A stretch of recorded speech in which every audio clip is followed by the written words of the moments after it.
Hello and welcome to episode 4 of the Beyond the Ropes podcast. I'm joined by my co-host Dan Morley Boxing. How are we doing, Dan? I'm good, Evan, mate. How are you? I am good. Just a bit of a weird one. Mixed feelings on the fights we just saw on the weekend, Usyk versus Verhoeven. And I think it's worth just going straight into it, to be honest, because normally what we do is we go through the undercard and slowly work our way into the main fights that people want to hear me talk about. But I think Usyk Verhoeven's such a hot topic. I think it's worth talking about immediately. So, what Agreed, is mate. your Agreed. immediate takeaway from that fight? Oh, mate. I'm slightly overwhelmed, to be honest. I mean, neither of us were looking forward to that fight. When you asked my opinion on who I thought would win last week, it was a quick one-worded answer. Usyk. Not a fan of crossover fights, but I gotta be honest, they keep delivering. There is just some kind of weird intrigue. I think they're kind of winning me over a little bit because the Fury and Ngannou fight, I was invested in Ngannou's performance. Last night with Rico, I was really invested with his performance when he was boxing. Yeah, I mean, there's so much to delve into there. I think overall, a poor performance from Alexander Usyk, an unbelievable performance from Rico Verhoeven, and a very controversial stoppage. All things we can dig into over the next sort of half hour, 40 minutes on the topic. What do you think, mate? What are your thoughts? My overall takeaway is that boxing has just like shot itself in the foot once again, basically, because this is the thing. Like, if any of the outcomes happen, like let's say Usyk does get the knockout in round 12, like he comes back and after the adversity and comes back, scores the knockout, and then sort of erases the wrongs of the previous rounds. Either that, or Verhoeven does come back and score the upset win by decision. Those two results are fine for boxing, right? Because, upsets do happen. We do see things like this happen sometimes in boxing, and we do see comebacks in fights where, it wasn't going the best for the certain pound for pound A-side fighter. But the worst thing happened where the stoppage was terrible. The stoppage actually occurs after the bell, 2 minutes 59 seconds into round 11, after Usyk's down on the scorecards. Rico's up on his feet and he's ready to continue. And also, if you saw the scorecards of the judges before round 11, two judges had it 95-95, and the third one had it 96-94 to Verhoeven. So if, let's say Verhoeven did survive round 11, and then somehow won the 12th round, they would have given it to Usyk anyway on a split decision, 114-113, which is terrible. So boxing's just shot itself again, once again, and it's a waste of potential, really, in a fight that could have been a surprisingly good result. What did you make of that? Yeah, no, I agree, mate. I agree. I mean, we'll delve into the actual performances in a bit, but yeah, I mean, watching that fight after 4 rounds, I'd given Rico three. So I was thinking, wow, he started really well, but Usyk's gonna eventually work him out. Verhoeven is gonna gas. He's a huge guy. That style is gonna be so difficult to maintain against someone like Usyk, who is so fit, has that second wind, and also drains you. But he just didn't for such a long time. And going into, I believe after 9 rounds, I had it 7 rounds to two to Rico Verhoeven, which is incredible. And I actually started believing that Usyk was going to lose that fight around the ninth round because he just didn't look like he could work Verhoeven out. He he just looked a bit sort of not like he was accepting defeat, of course not, but yeah, it just looked like he was going to lose the fight. Going into the 10th round, I think Verhoeven had a very good round, but Usyk finished strong, which probably snatched it on the judges' scorecards. So I had it, you could probably say 7-3 going into the 11th round. Now, if it's 7-3 going into the 11th round with a knockdown, which makes it 7-4 with a knockdown, in my opinion, Verhoeven still has a live chance to win that fight. If he's able to somehow win that final round, he's won it. Hearing those open scorecards when I heard them was just ridiculous. It was just so, yeah, boxing just doing what boxing does. Hearing it being 5-5, heading into the 10th round when it clearly wasn't. I think the best case you could make it is 7-3, if not 8-2 to Rico. It just seemed, do you know what I mean? It just seemed like, yeah, he's not going to win this fight on points because Usyk will likely finish strong because you could see signs of him starting to tire in round 10. And yeah, I don't know. It was just, yeah, something didn't sit right with me as soon as I heard that. It kind of killed my engagement in the fight because I thought, well, even if he gets through these next two rounds, there's likely going to be a controversial scorecard, which is awful for boxing. It happens all the time for Usyk. Now, with that being said, with the actual stoppage, I thought that Verhoeven was exhausted, and where he had fared well taking the shots from Usyk throughout the duration of the fight, it was the first time he really seemed overwhelmed in that 11th round, like really overwhelmed. And like I say, we can touch upon the entire performance of the fight, but I clocked and put it on my Instagram story from round two that Verhoeven was so heavy over that front foot that he's going to be susceptible for uppercuts. And Usyk was looking for him from the get-go, but it required Verhoeven to fatigue. That's when you're really susceptible to those shots. That's when your habits do really make put you in a bad position. And in that 11th round, that was the shot that ultimately put Verhoeven on the floor. Now, it's a crafty little pro trick, spitting your gum shield out. So fair play to him. He bought himself time. And then Usyk jumped on him, and he was hurt. It's the first time he was really hurt. He'd taken the shot so well. He wasn't out on his feet. It wasn't a Tyson Fury round 9 barrage of punches where you're like, oh my God. It was it was a crisis, but it wasn't something where you thought, hey, this has to be stopped. And then the bell rang going into the final round, and then he stopped it. I just thought it was awful. And it was awful because I think Usyk had the opportunity to really pull off a great comeback. The fact that he was even in that position is crazy against the level experience of his opponent. But to be able to pull off that comeback still is incredibly impressive. And I think really with that soft, I'm not saying there's a really soft stoppage, but just the absolutely awful timing of that stoppage, it robbed Usyk of, getting his opportunity to get a definitive stoppage in the 12th round and really pull off a dramatic comeback or drop Rico again, which likely with 2 knockdowns and 5 rounds, likely would have just eked him out a win and people wouldn't complain about that. But it also robbed Verhoeven of the chance of getting through the fight, potentially winning that 12th round. And look, he wasn't going to win the fight on the cards. That much is certain, which is wrong, in my opinion. But he would have won in the fans' eyes if he was able to get through and somehow win that 12th round. Neither man was given the opportunity to try and do that just because of a panicked stoppage. I just can't believe it, Evan. Like, stopping the fight as the bell rings.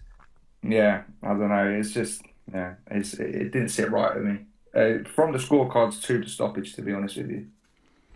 Yeah, I could write a whole essay as to why the stoppage was so bad, because I went back and rewatched it in slow motion again, and obviously the first knockdown, fair enough, good right uppercut from Usyk as he came in. Rico gets up, he's on his feet, he's not wobbling all over the place, he's on his feet, he's relatively stable. He comes back, finds the mouthpiece, gets back in the ring, and then what happens is Usyk sends a good straight left and then sends Rico into the corner. And then Usyk does let his hands go for about, in total, I think it's for about 3 seconds, he lets his hands go. And in that sequence of about 8 to 9 punches, Usyk only gets in about 2 or 3. He gets in, I think, a couple straight lefts through the guard. And besides that, I think there's a left uppercut in there as well. Besides that, it's like touching punches around the side of the head or like shots to the chest area, that sort of thing. There were only about 2 or 3 significant shots during that whole flurry after the initial straight left that sent him to the corner. And then, even then, the last couple shots that Usyk threw in that sequence were blocked. They were completely blocked punches. And the ref stepped in before those shots could even land because the bell had gone. The bell had quite literally gone before the referee stepped in. It was ridiculous.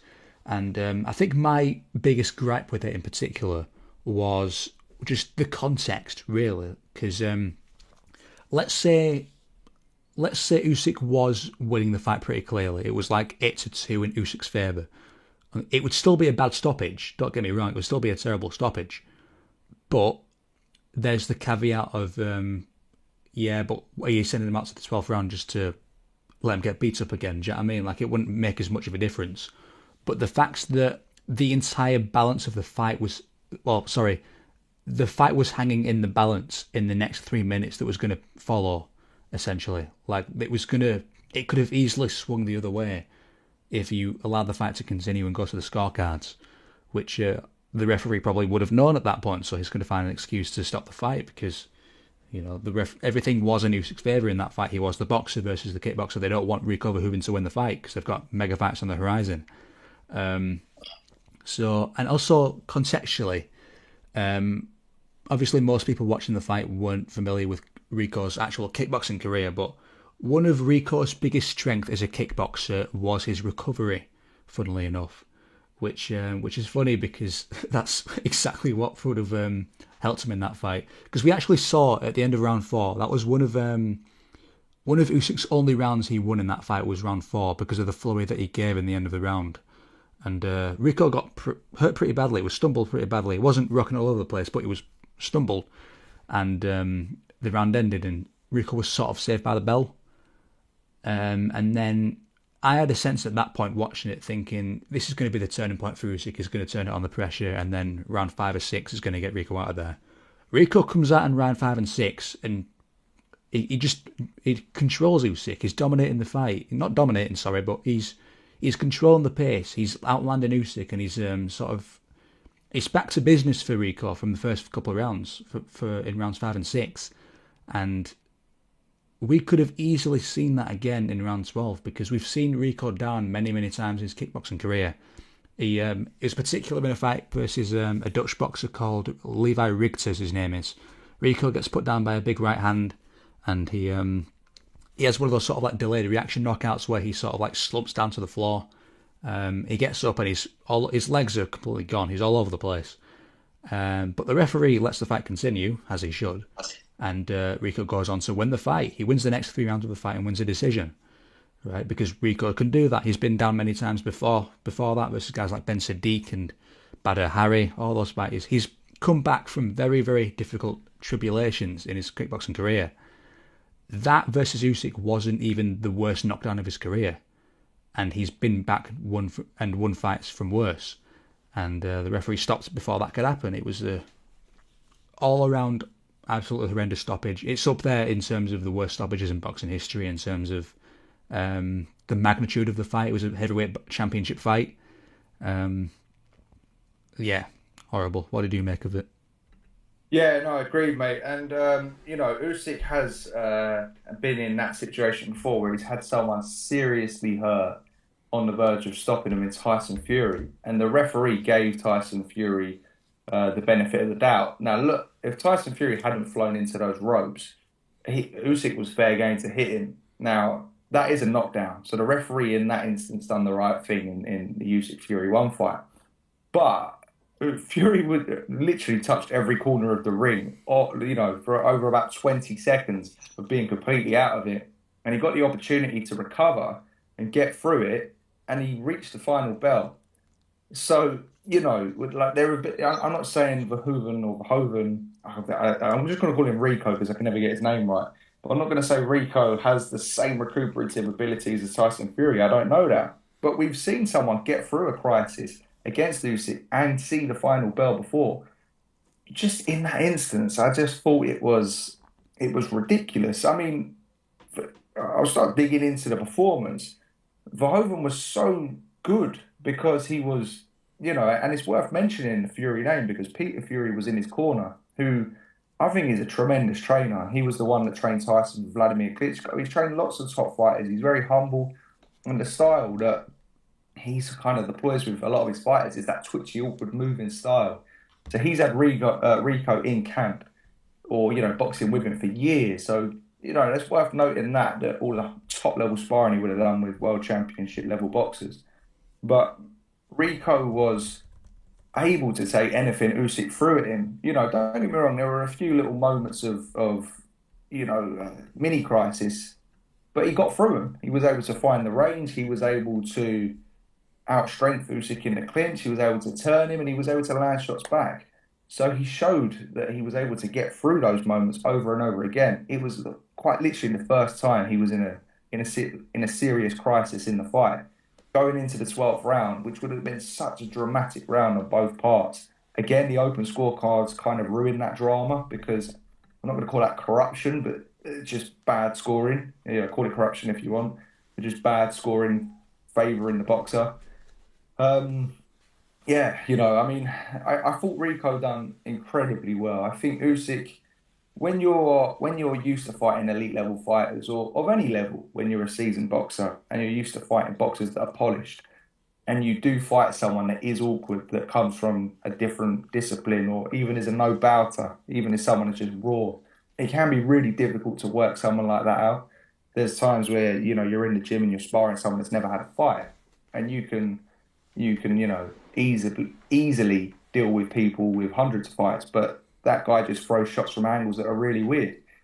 And it's just a struggle. I definitely think there was an element of that to Usyk struggling with Rico. There was probably an element of complacency, which is something we don't necessarily attribute to Usyk. Maybe with a slight mix of age. I don't think you can really dig too deep into that because his form's been so good lately. But I think the first two definitely slightly underestimating and having to deal with that awkward style. And I think Usyk probably in his head was, I'll just be patient because he will gas. But it just took so long for it to get to that point. And he had such a drastic mountain to climb on the scorecards, which he obviously didn't officially, but when you're watching it, he did. Rico was excellent with his twitching, his movement. He was fully committing with his shots, so he was difficult to hit clean coming in. And when he was coming in, he was so much bigger than Usyk, and with that commitment in the shots and the awkward style, the shots were just coming from all angles. I loved how Rico was committing to the body. That is a slight weakness we've seen in Usyk's game. Not that he's ever been down from a legal body shot as a professional. He was dropped by Better Beer with a body shot in the amateurs. But if you ever hit Usyk with a borderline body shot, he does complain. And as a fighter, you do want to make your opponent uncomfortable and complain. So, although yeah, I would say it's a weakness, and Rico did target the body well, but he also looped the shots up to the head as well from straights and hooks. He was so much physically stronger in the clinch, which, is to be expected with his size. But he was good defensively as well. And I think one of the keys to his success was the switch hitting. Not that it was, Marvin Hagler-esque, but he was constantly switching. And whenever he would overextend a right hand, which would land a lot of the time, but when it would miss, Usyk would look for the counter left hand, kind of like how Frank Sanchez was always looking for the counter right hand in the first round against Torres. He was always looking for that shot. But because of the overextension, Verhoeven was able to use his shoulders to just cover the chin and ride that shot off. And he nullified that shot for huge spells of the fight. And that is one of Usyk's most devastating weapons. We saw him get Fury with it, Dubois with it, Joshua's been hurt by it. So in nullifying that, it gave him such a great chance to win the fight. Now, as I said earlier, from the get-go, his head being that far over the front foot was the issue, especially when you gas. It, you know, any time you step in a ring with a fighter that is over the front foot, your coach will tell you to target the uppercut because they are there for it. They're primed for it. Now, Verhoeven was crafty enough, sharp enough, awkward enough to make them miss when he had energy, which he had for far longer than most of us thought that he would with that high energy training style. But when he gassed, those bad habits will, you'll be made to pay for those bad habits. And I'm not saying it was necessarily a bad habit because it worked when he was fit, but it left him vulnerable for that shot. And that ultimately led to his downfall. And I think Usyk would have likely at least put him on the floor again in the 12th round with how he was exhausted. You could just see how exhausted he was.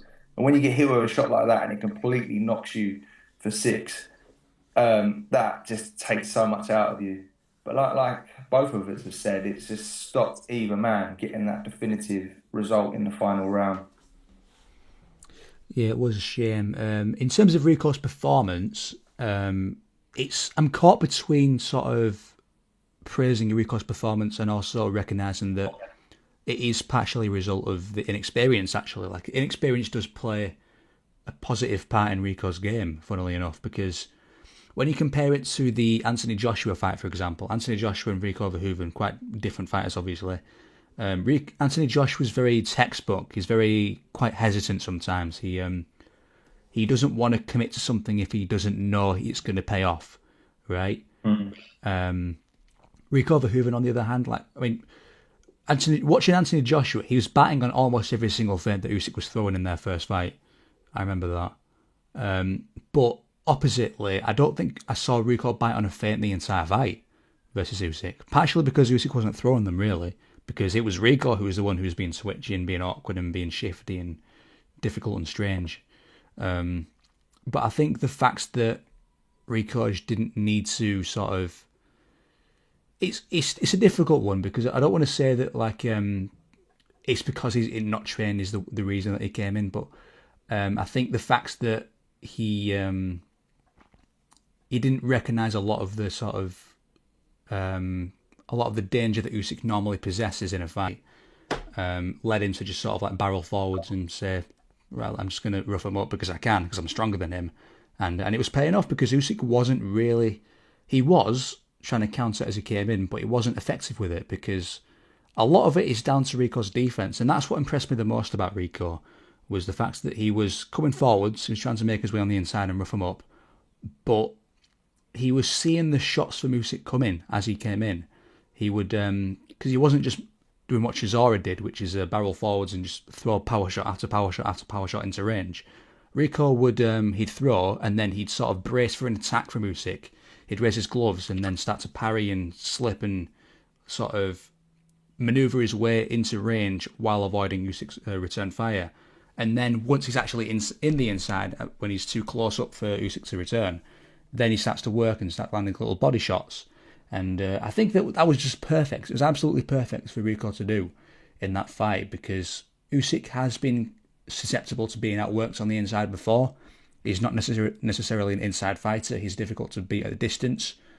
So if Rico's consistently difficult when they're at distance, he's very shifty and awkward. And then when they're on the inside, he's more physically capable and he's stronger and he's outworking Usyk in there. Then that's why he was simply winning the fight. It was not a result. I think it's unfair on Rico to say that Usyk wasn't training properly. Clearly, because that's the reason why the fight went the way it did. Usyk not being motivated doesn't change the way he was technically moving into range like that. Like it was a very deliberate Mm. thing on Rico's part, and I think that's why the performance was so impressive on the part of Rico. But I think my question is, and this is sort of can sort of segues a little bit. Where do you think Rico's ceiling is in terms of the professional rankings in the heavyweight division? Because there's fights he's going to I, take.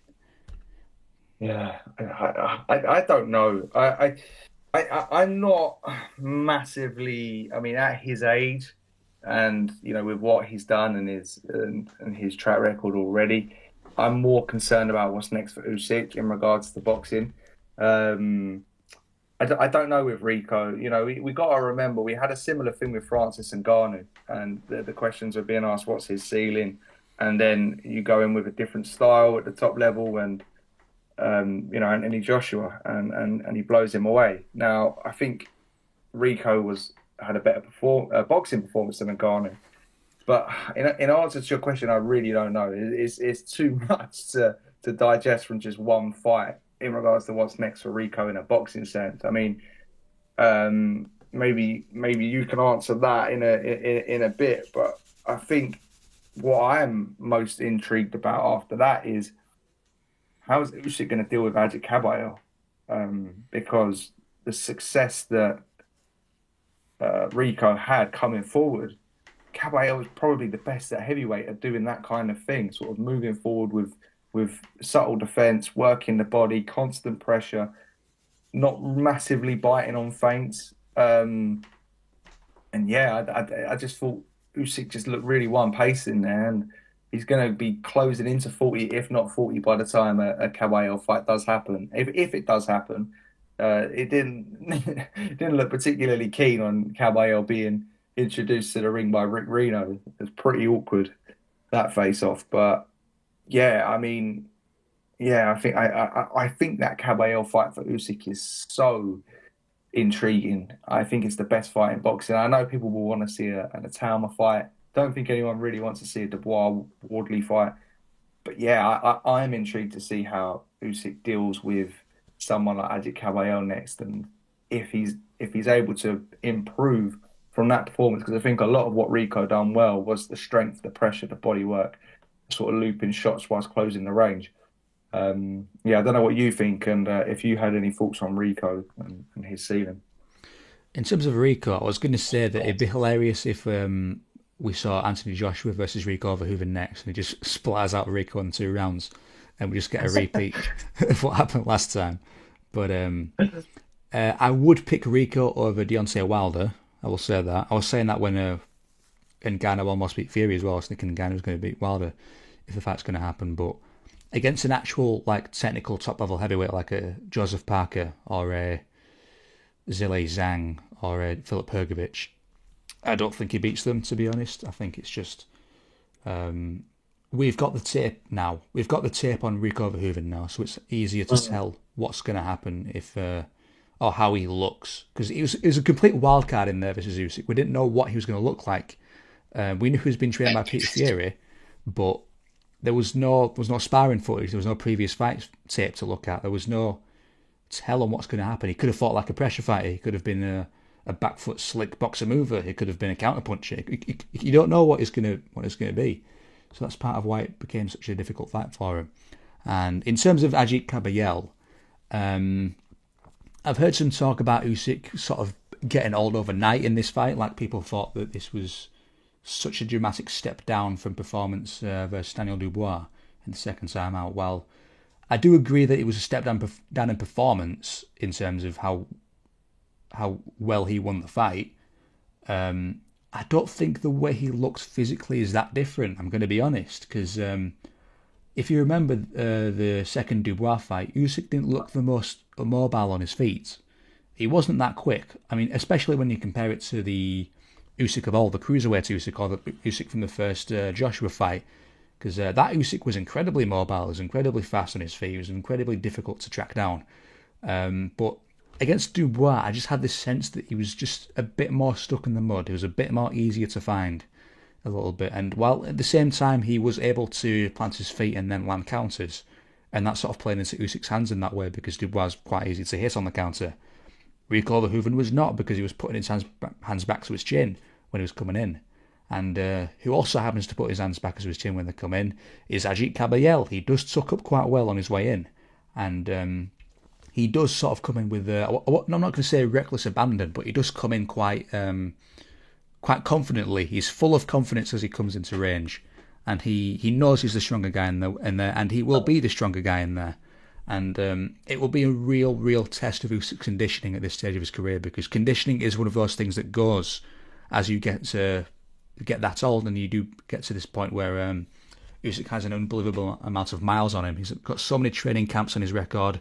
He's got so many amateur fights on his record, so many difficult, challenging fights on his record, like the first Breeders fight, the Gassiev fight, taking body shots off Murat Gassiev, taking body shots of Derek Chisora, Anthony Joshua, twice over, Daniel Dubois, Tyson Fury, Maris Breedis, everyone. Like he's been taking shots after shots after shots from guys like Artur Beterbiev in the amateurs. He's going to slow down eventually, and I think it's one of those fights where it's going to really test his mettle.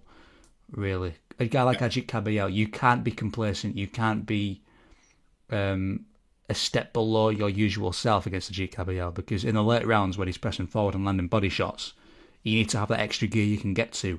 And if Usyk doesn't have that extra gear that he can get to like he used to, then he's going to potentially get stopped in there versus Ajit Kabayel in the second half of the fight. Would you have a prediction for that fight? I was going to say it's an interesting point you say as well about the feet planted, because Usyk hasn't had that many fights at heavyweight. What's he had? 7 fights, 8 fights now. it's not, and moving up to the big division, especially as you get older. I mean, he's 39 now. It takes time to develop as that heavyweight, and you will adapt, putting on that size he's put on from a cruiserweight.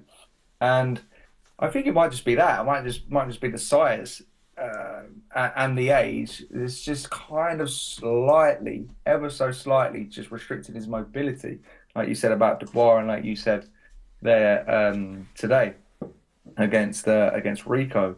Um, but yeah, I mean, I don't know. I mean, I just find that's why I've always been a little hesitant when people say Usyk is now the greatest heavyweight of all time because I think he's certainly one of them. But I'm seeing comments now saying he was overrated and that he was in a weak era, and I just find it all just a little bit, you know what I mean? Just goes with the wind, that kind of stuff. I think he's certainly going to start slowing down because of all of the reasons you said. The wear and tear, the 400, close to 400 fights of his total career. Just the age, the putting on the weight, the adaptability, the style, maybe not being quite as effective against certain heavyweights. And he's said himself he's coming towards the end of his career. So yeah, I really am interested to see that Kabayel fight because I think it's a perfect legacy definer if he can win it. And we've had the kind of quote unquote circus fight now, which ultimately ended up being a really good fight. Um, but yeah, I think Caballo's been waiting, like you said last year, nearly a decade as a top contender, so he deserves his shot. And I think it's a really good one for the answer for Usyk. And yeah, should we move on from the Usyk Verhoeven fight and sort of go more into the undercard and just the card overall? Yeah, we can do. Going before the televised card, we actually saw Daniel Lapan, one of Usyk's stablemates, getting sparked out by inside 4 rounds by a random French guy. I don't know how much you rated Daniel Lapan by any chance, but um, a bit of a Yeah, shocker that he's one. he's um he's Sergey's brother, Sergey Lapin. Yeah, I'd seen him a few times. He's always on the cards of Usyk. I was at the second Fury fight, so I'd seen the whole card, and I watched him there. And skillful, tall, not necessarily the most powerful. Who was it that he boxed a few years ago that kept sort of he had a really hard fight against someone, and he kept sort of putting him over the ropes or something, and he Was it? won that. And I sort of saw signs of vulnerability in that fight. I didn't watch Lapin's fight last night because I couldn't catch it on the card. I started from the Hiruta fight. It is Hiruta, isn't it?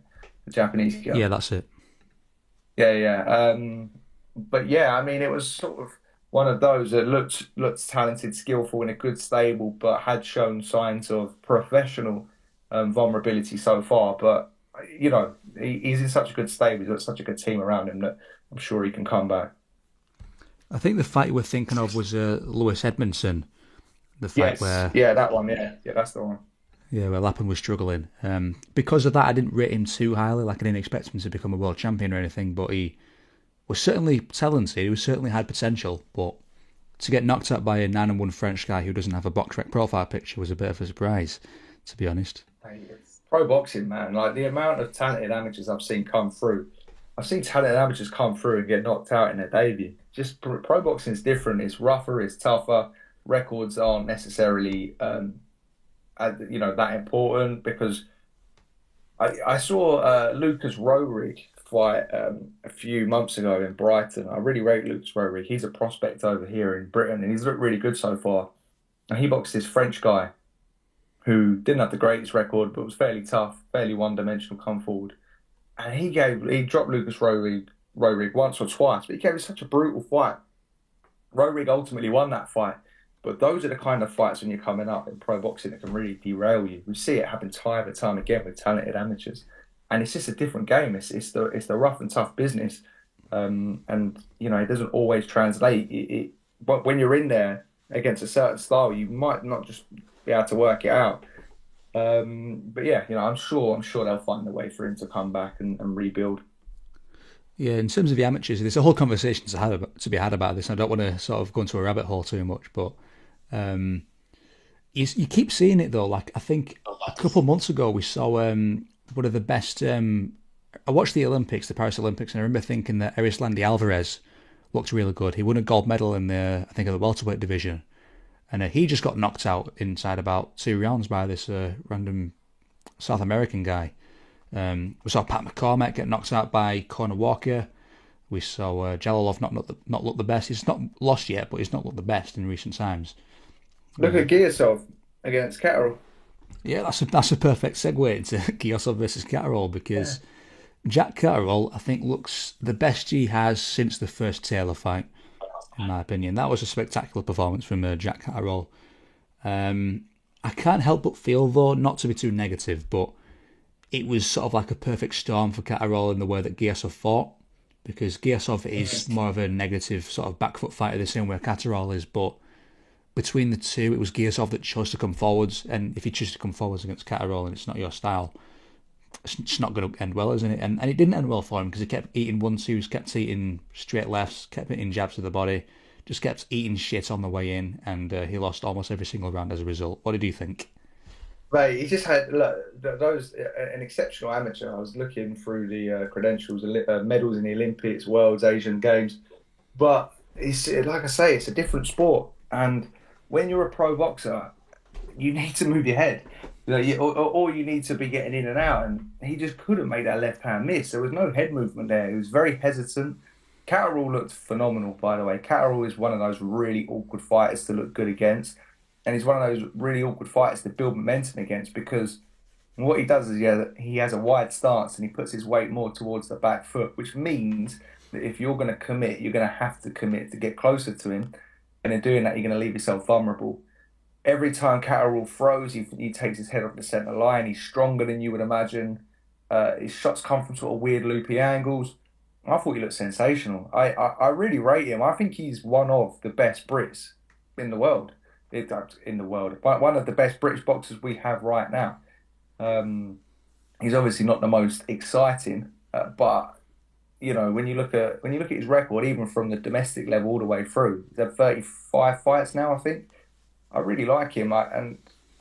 He's won the regular title now. Obviously, Rowley's there, and we don't know whether that fight will happen or Catterall will get upgraded. But I think he beat Rolly Romero. I think he is a world level operator, and it still sickens me. I really like Josh Taylor, but just to think that that fight that Catterall clearly won was for the undisputed title to not get that, and yeah, it's very very harsh. But yeah, I really rated that performance against a dangerous opponent. Giasov was very hesitant. I mean, caught early with the static head movement.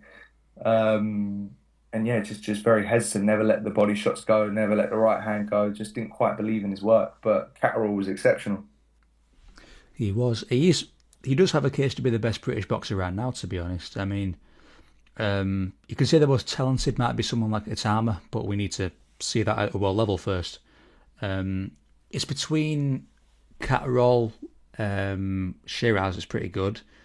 Nick Ball, Anthony Kakashi, if you count him. It's between those four, really. Daniel Dubois is up there. But he's in that conversation, definitely in that conversation. He's in that same group that Virgil Ortiz Jr. is in the way that you think he's been a world champion so far, but he hasn't. He's not. He's yet to win a world title. He should have, but he's not been a world champion, a full world champion yet. And I do think he would beat Rolly Romero. I think that's a pretty stylistic mismatch for Romero, to be honest, the same way that, Romero is very susceptible to a jab, and Catterall's not going to be coming into range to get hits. So I think it's just going to be a very boring jab and move session from Catterall. In terms of where he fits in at 147, I don't know if you remember, but there was a lot of concern in the sort of Catterall sort of in the space, like people picking Catterall because he was with Bozienis before, as we saw versus Ekoesaman, but he recently changed trainers. I don't know who he's with now, but I know he changed trainers like 2-3 weeks out from the fight versus Giasov, and people were thinking, oh, he's caught between stars. Right? Yeah, I think so. But people were concerned about him, thinking that he was going to give a bad performance because he was changing trainers, and that's, typically a bad sign, but it was as good as he's ever been, really, versus Giasov. And it just goes. It's like when Tiafimo, he was with Reynoso for a bit versus in the camp versus Arnold Barboza, and then ditched Barboza to train with someone else like 2 weeks out from the fight. Ditched Reynoso to fight Barboza 2 weeks out from the Barboza fight. And people were thinking, oh, he's lost his head. He's gonna give a shit performance and lose to Barboza. Goes out and puts on a good display versus Barboza. So I don't think the coaches didn't really affect the fight that much, to be honest. There was a bit of a detour there, but still, Jack Catterall, very slippery fighter, very, very tricky guy to deal with. And he does have a great future. His career's only just started to come into his prime, really, because he was very young when he fought Josh Taylor. I think he was, 26, roughly, I Yeah, believe. yeah. But he has a lot of fights. I can't remember how old he was. He's 32 now, isn't he? So yeah, something around there. Yeah, roughly. So, yeah, Catterall looked good. And in terms of other UK fighters, we had Hamza Shiraz.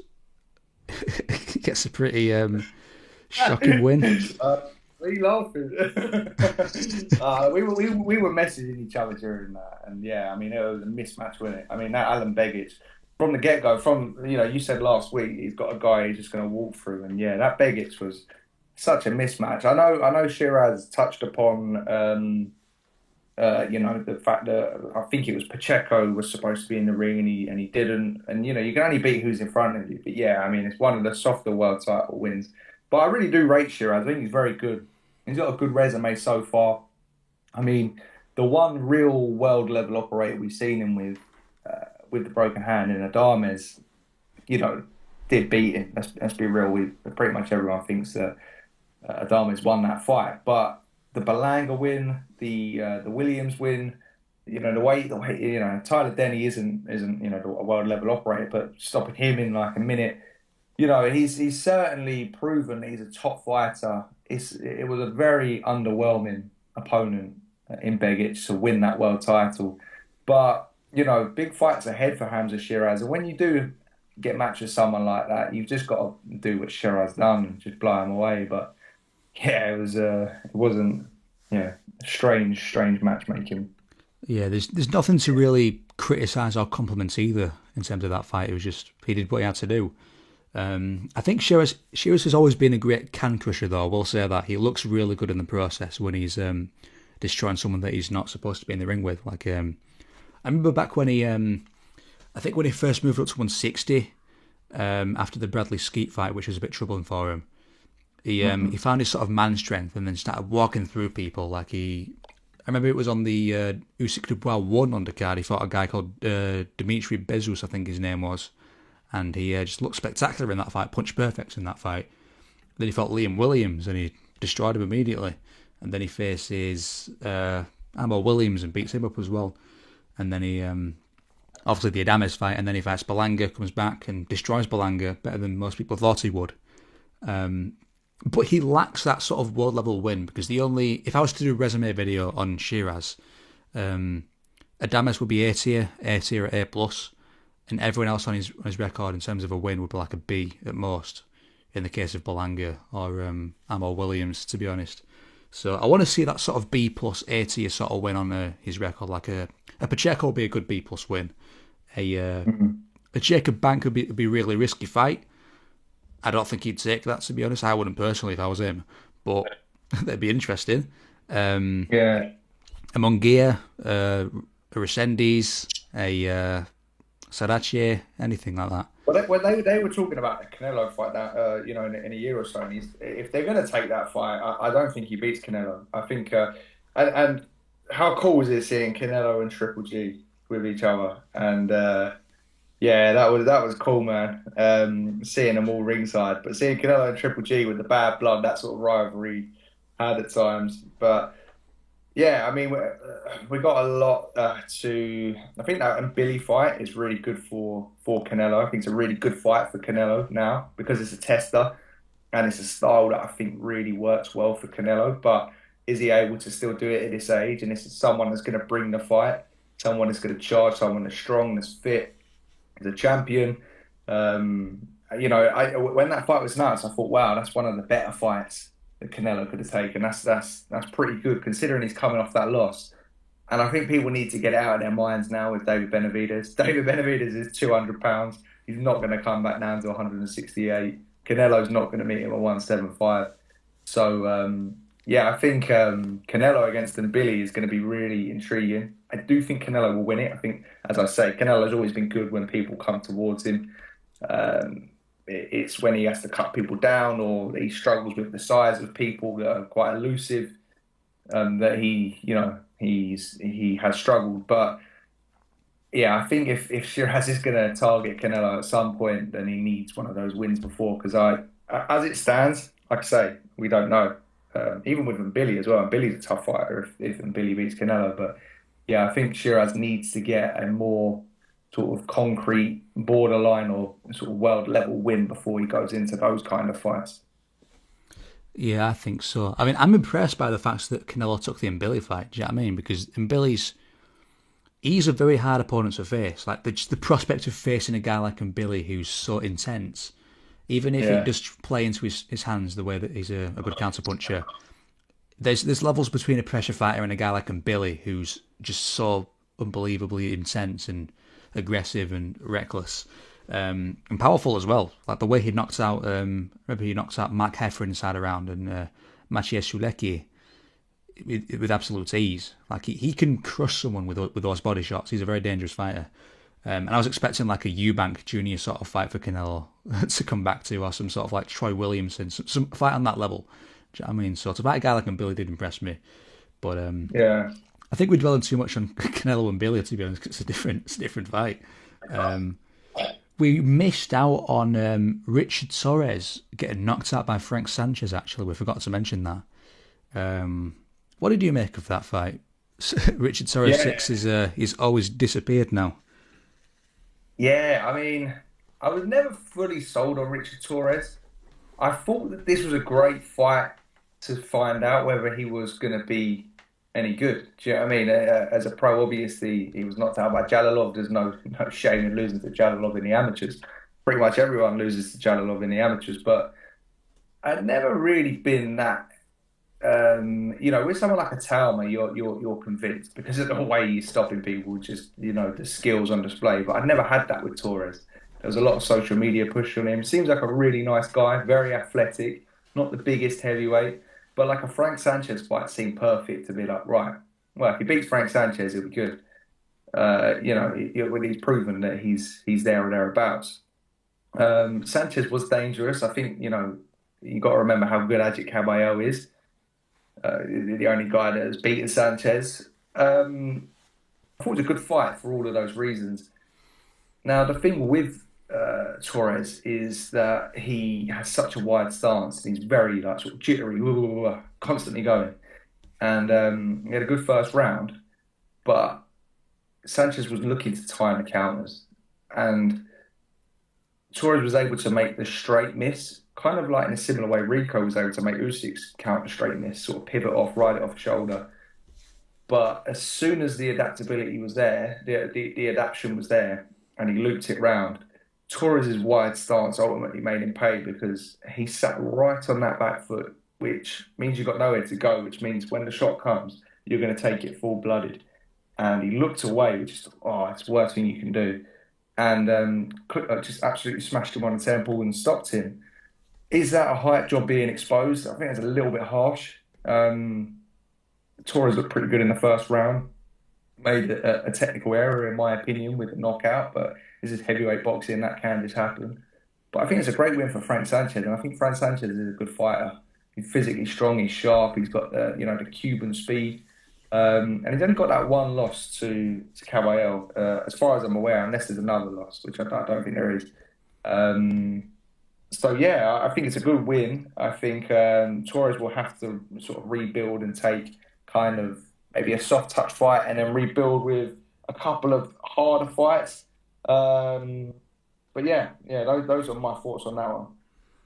Yeah, I'm with you in terms of Torres because I've never really rated him either, to be honest. Just the way he charges in head first is a bit clumsy with his footwork, I think. I never liked the who I thought would beat Torres would be I thought it would be someone who's like a pressure fighter who makes him go backwards, and I don't think he'd be that comfortable going backwards in a fight. So I had this idea about Sanchez that someone who's so like overwhelming and so like intense, like I was saying about Billy earlier. I think that would be the sort of perfect storm to beat a Frank Sanchez, because we do see him lose fights on inactivity quite a few times. Not lose fights, but lose rounds. Because my mind goes back to the time he fought Junior Fa on the Day of Reckoning undercard back in December 2023. And he was losing rounds in that fight. Keep in mind, Junior Fa's the same guy who got knocked out by Lucas Brown and Joseph Parker. I don't think Parker knocked him out, but he beat him. And Lucas Brown knocked him out. Like, he's a C tier sort of regional fighter. And Frank Sanchez was losing rounds to him just on inactivity because he's so like complacent sometimes in his fights. So I thought the pace of Torres and the fact that Sanchez would have to be sort of working so hard, because he does get hurt in some fights. We have seen him hurt quite a few times. I thought that would be a bit too much for Sanchez in his old age, because he's not fought in a long time, and he's come off a demolition job at the hands of Ajit Kabayel with a knee injury as well on top of it. So I thought perfect storm for Torres to look good and then make his way onto the world level. But that's where it stops. That is where it ends for Richard Torres. Not that he's not going to fight again, but that's his ceiling for now, because we know that someone who's stronger than him and a good counterpuncher can just put him out like that. So I'm not sure if the future bodes well for Torres. I'm sure he can win some fights on his way out, but I've never really rated Torres, I'll be honest. I don't want to be too negative about him, because he's a good boxer, obviously, but I don't think he's cut out for top 10, to be honest. I don't think he beats a Jaguar or a guy like No, I don't either.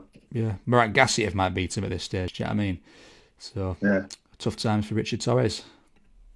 yeah, and yeah, obviously Haruta looked very good as well. Made her seventh defense. As £115. She's very sharp. She was getting caught with right hands, I found, though, by Solomon. I don't know if you watched that fight, but she's obviously the 2025 Ring Magazine Fighter of the Year. Very sharp southpaw, very yeah, very skillful boxer. Like I say, I did see a little bit of a flaw there with the right hand just being able to land more than you would like. But yeah, a pretty impressive victory for her too. Yeah, I was impressed by it. I watched it as well. Very technically savvy is Maruta Haruta. Not much to say though, to be honest. She won as she should have done against someone who was there to fight, like she wasn't in there versus a layover opponent. But I don't have too much to say about it, to be honest. I was sort of zoning out while watching that fight. Yeah, right. You know what? It's a long evening, man, and I've got to say, like the filler in between. Oh man, it's killer. Like Shiraz stopped Begic pretty early, but then there was like an hour and over an hour of just talking before the ring walks. The ring walks did make me laugh, man. Like the Better BF Bivol and the Tyson Fury Usyk intros were so amazing. Do you know what I mean? Like the level of production that went in. And then this one just had like this weird AI video of like the pharaohs and the pyramids in the background. And yeah, I thought that was all a little bit WWE. Like when Usyk done like the Power Rangers, not Usyk, when Rico done the Power Rangers thing on the floor, and then the pyramids lit up. That's what made me laugh. And then you get there and you're like, finally, the fights. It's nearly midnight. You know what I mean? The last fight finished at about quarter to 10. And then and now the national anthems. You're like, oh man, it is hard work, man. It is hard work to watch an entire card these days because there's just so much time in between the fights. Yeah, it's rough. I was close to going to bed, to be honest, after the Shiraz fight, because we just kept seeing fucking Malik Scott and Tony Bellew and Eddie Oladipo just standing in the studio just talking, and then But we no had one wants it. No one wants that filler. They don't want to be constantly having to talk about stuff. Like the fans don't want to hear the same thing over and over. I do get it. I reckon Usyk probably just didn't have his gloves on or something, and you got to take time. But yeah, I mean it's hard. I remember the Bivol Better BF2 card, the greatest card ever. one with Zhang and Kabayel and Madrimov Ortiz and Smith Buatsi and Bivol Beterbiev and so on. That literally run so quickly. Like a fight would be finished and the next one would be in within 5 minutes. And that was amazing. Like when it has that fluidity to it, it's exceptional. But yeah, I found a couple of these cards really difficult to sort of stay in. I didn't end up going to bed till sort of gone one in the morning, and you're a bit like, oh man, that's a right slog for just that sort of a relaxing Saturday evening in watching the fights. Yeah, I wanted to make a video like immediately afterwards, but I'm so tired because it was fucking 1 a.m. Do you know what I mean? By the time it was time to make a video, I couldn't make that commitment, to be honest. But anyway, the fight wrapped up, and I think that's going to wrap it up for the event. We do have a top 10 list to go through, as we always do. And I'll let you sort of Oh, lead with this one because I'll let you lead with this one because it's sort of your idea. Right, so top 10 list. So we're going to do a top 10 list. We're going to do the Q&A as usual. Thank you for people that put questions in on my YouTube and my Instagram and Facebook. Evan's going to do next week's one, so make sure you go on his YouTube page for the next Q&A. We're going to kind of take it in turns. But yeah, for the idea I have for the top 10 list, we always try and link it to the weekend's events or, something that's happened. But give a little bit of a historical link to just the current scene of boxing. I do think that's important because I do think that just having context and understanding the sport, it's just like, I just think we see too many people say the person at the top of the world is the greatest ever. And then as soon as there's a sort of flaw in their performance, say, oh, they're overrated. They were never any good. Because I've seen it with Usyk and saw it with Fury. So I want to do these lists just to try and give a little bit of context into the history of the sport. So, because Alexander Usyk was the cruiserweight world champion, undisputed, and moved up to heavyweight, we want to cover the greatest fighters to move up to heavyweight from smaller divisions and become heavyweight champion of the world. Now, the list isn't actually that deep. There have been 83 heavyweight world champions in 141 years since John L. Sullivan won the title, which is, in itself, it's not that many. Only 16 of those have fought in smaller divisions as a professional before or after becoming heavyweight world champions. There's only been 16 smaller fighters that have become the official heavyweight champion of the world that have fought in smaller divisions officially. Only 7 of those have won titles in smaller divisions. So it's very rare company that Usyk's put himself in. And we're going to name the top 10. Top 10 fighters to move up to heavyweight from smaller divisions and win the heavyweight world title. Now, I don't know about you, Evan, but I'm going to rank this on how good they were solely as a heavyweight rather than how good they were in their overall careers. This is just how good they were as heavyweight world champion and around the heavyweight world championship form at heavyweight. If you have the same, that's great. If you don't, that's even better because we can give different lists. But Yeah, sorry. yeah, Yeah, my list was it is more or less about what they did at heavyweight, but I have taken into account the weight jumps because I do value the idea of moving up from let's say if you start as a middleweight and then you move up to heavyweight. That's a bit of a more impressive jump than going from cruiser to heavy in that case, which I'm going to get to. So, do you have a number 10 that you want to start us off with? yeah. My number 10. So I'm going to name the 6 fighters that have jumped up that I didn't include. I didn't include Roy Jones Jr. Because he only had the one heavyweight fight. Probably one of the best overall on this list. I didn't include Herbie Hyde. I didn't include Chris Bird, who was a super middleweight when he started. I didn't include Leon Spinks. I didn't include James J. Braddock, the Cinderella Man. I didn't include David Haye, and I didn't include Tommy Burns. They all moved up to win the heavyweight title, and they're not going to be in my top 10 list. I just wanted to put them out there just so every fighter that's gone up and achieved that unbelievable feat gets some recognition. My number 10 is going to be Bob Fitzsimmons. for his heavyweight credentials.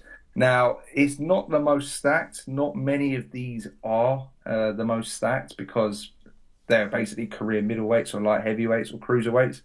But Bob Fitzsimmons scored a legendary win over the undisputed gentleman Jim Corbett. He was the first man to ever become middleweight to heavyweight champion, the first man to ever move up um, three divisions and win titles in all of them.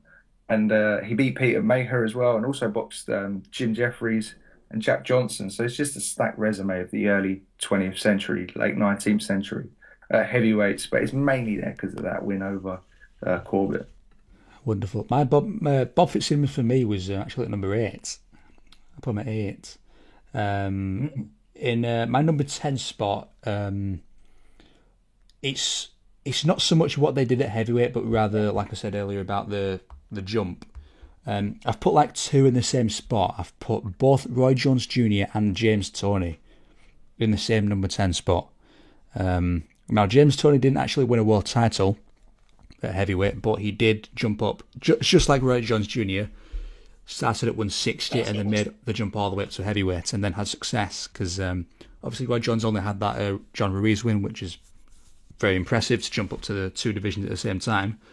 But James Toney, he had the Vasily Girov fight in a cruiserweight.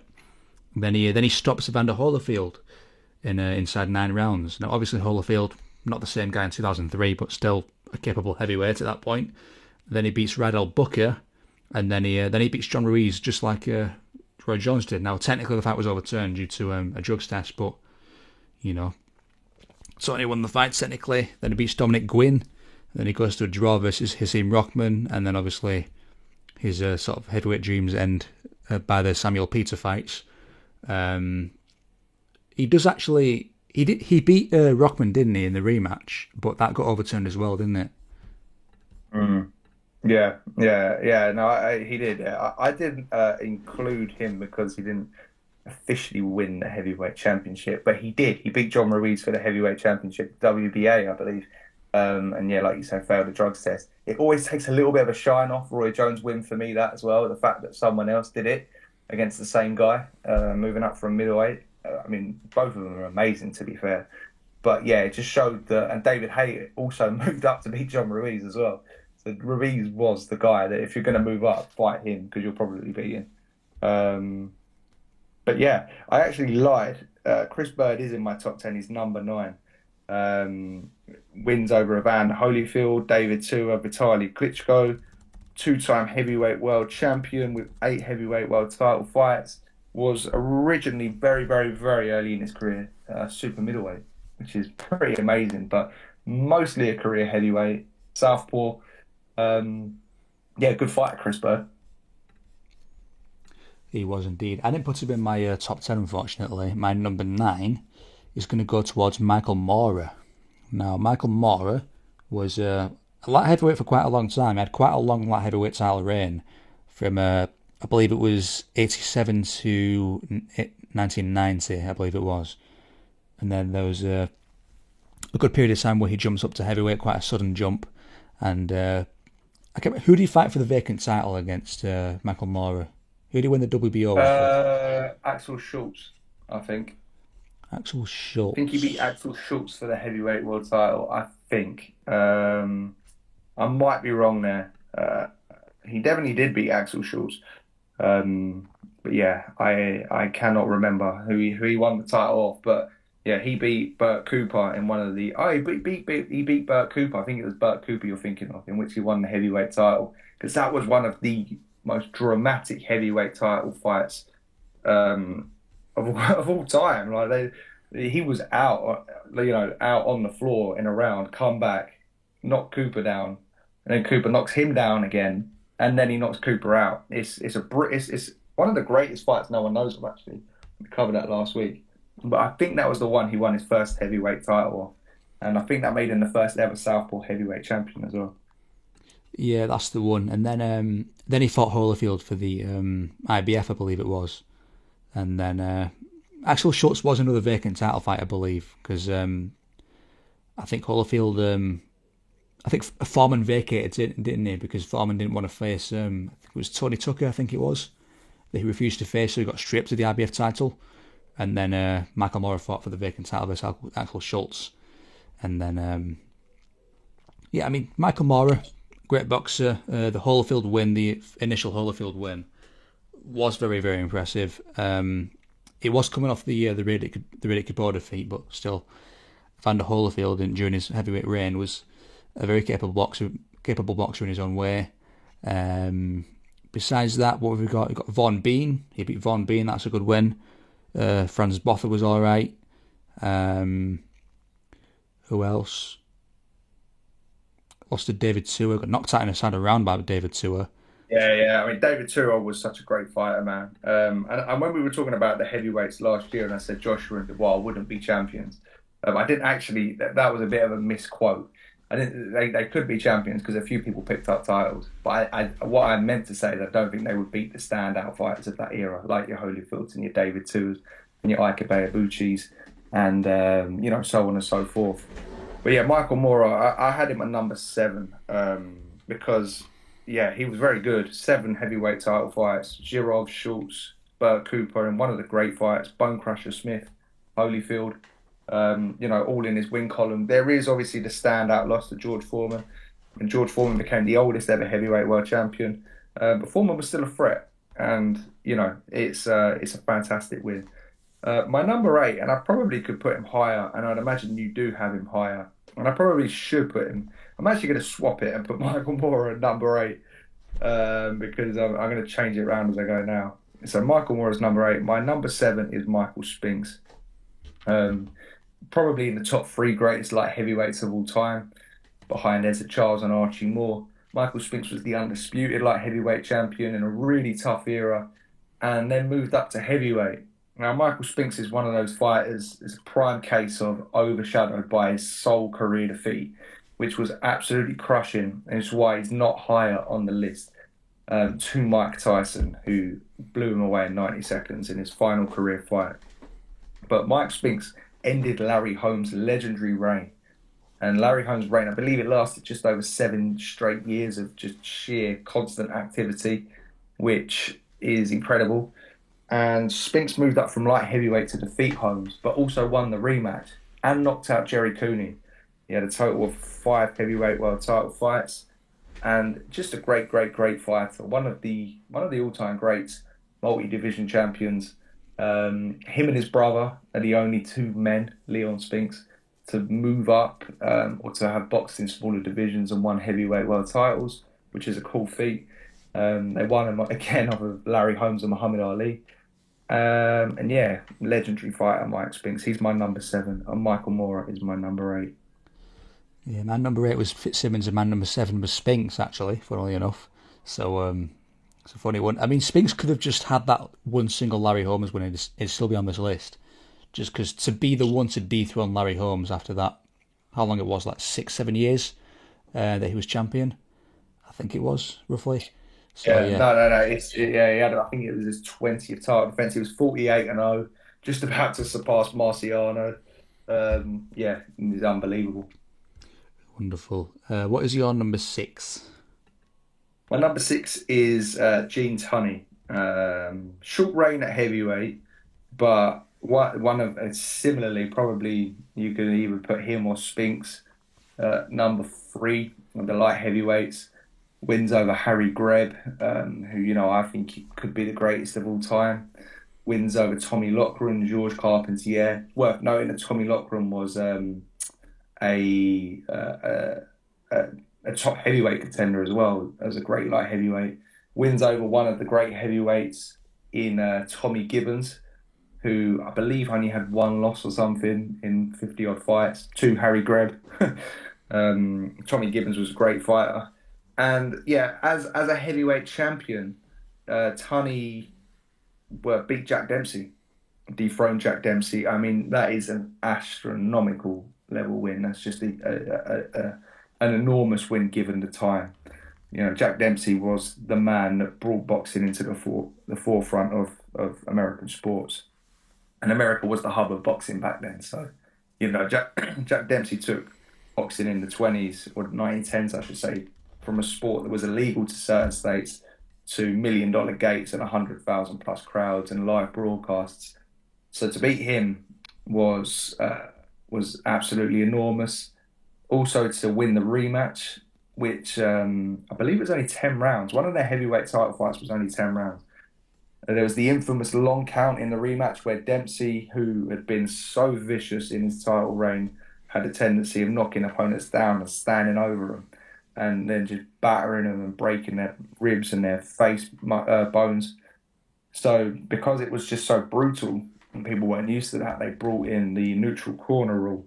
And a fighter had to go to a neutral corner, which has been in ever since. But Dempsey knocks Tunney down and forgets to walk to the neutral corner. So the referee, it basically has a long count. I think the count's around 14, 15 seconds. And Tunney gets up and wins the fight. So one of the most infamous moments in heavyweight history. And yeah, Tunney has, I believe, only had 3 heavyweight world title fights, but 2 Jack Dempsey wins, a Tom Heaney win to finish off, wins over Tommy Gibbons and Tommy Loughran, who both were top heavyweights. He's my number 6, and he only ever lost 1 fight in 85 fights to Harry Greb, who he also beat. So what a career! It was. Just cut out there for a second. I'm surprised you didn't put Tunney higher, to be honest. I put him at number 4. It was more because he wasn't a heavyweight for long. There were other fighters that had. To be honest with you, I might even move it around because I'm just kind of thinking now. I'm actually going to move it around and put him at number 4. I've changed my mind. It was on my mind anyway, but yeah, Gene Tunney's at number 4. But who have you got at number 5? And then I'll do my 5 and you do your 4 after. My number 6 actually was Max Schmeling. Sorry. That's what I meant to say. I meant to put Tunney at 5, and then yeah, I'll do my number 6. Apologies. Yeah, my number 6 was Max Schmeling. Obviously, gets he's the first person to defeat Joe Louis. Is obviously what stands out about Max Schmeling.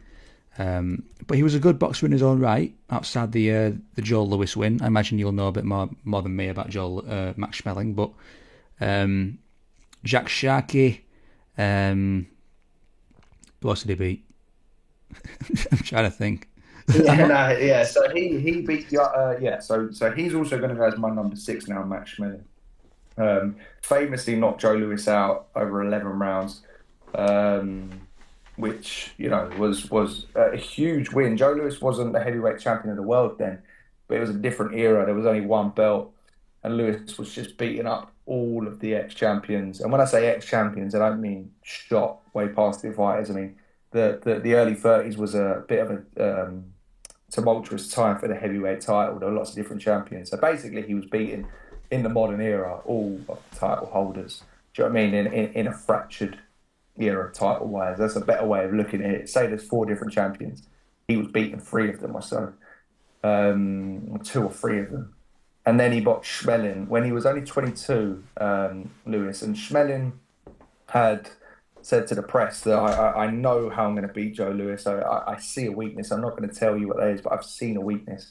And ultimately it was Joe Louis's dropping his lead left hand after he threw shots and stepping backwards out of range.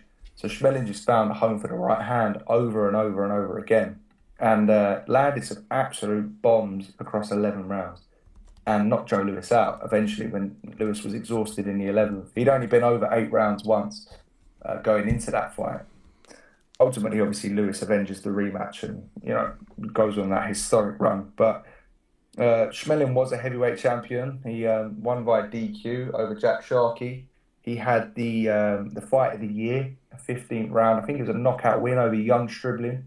Young Stribling was a legendary puncher. He had 126 knockouts, jumped through the weight divisions, died at 27 in a car accident, I believe. But was a great fighter.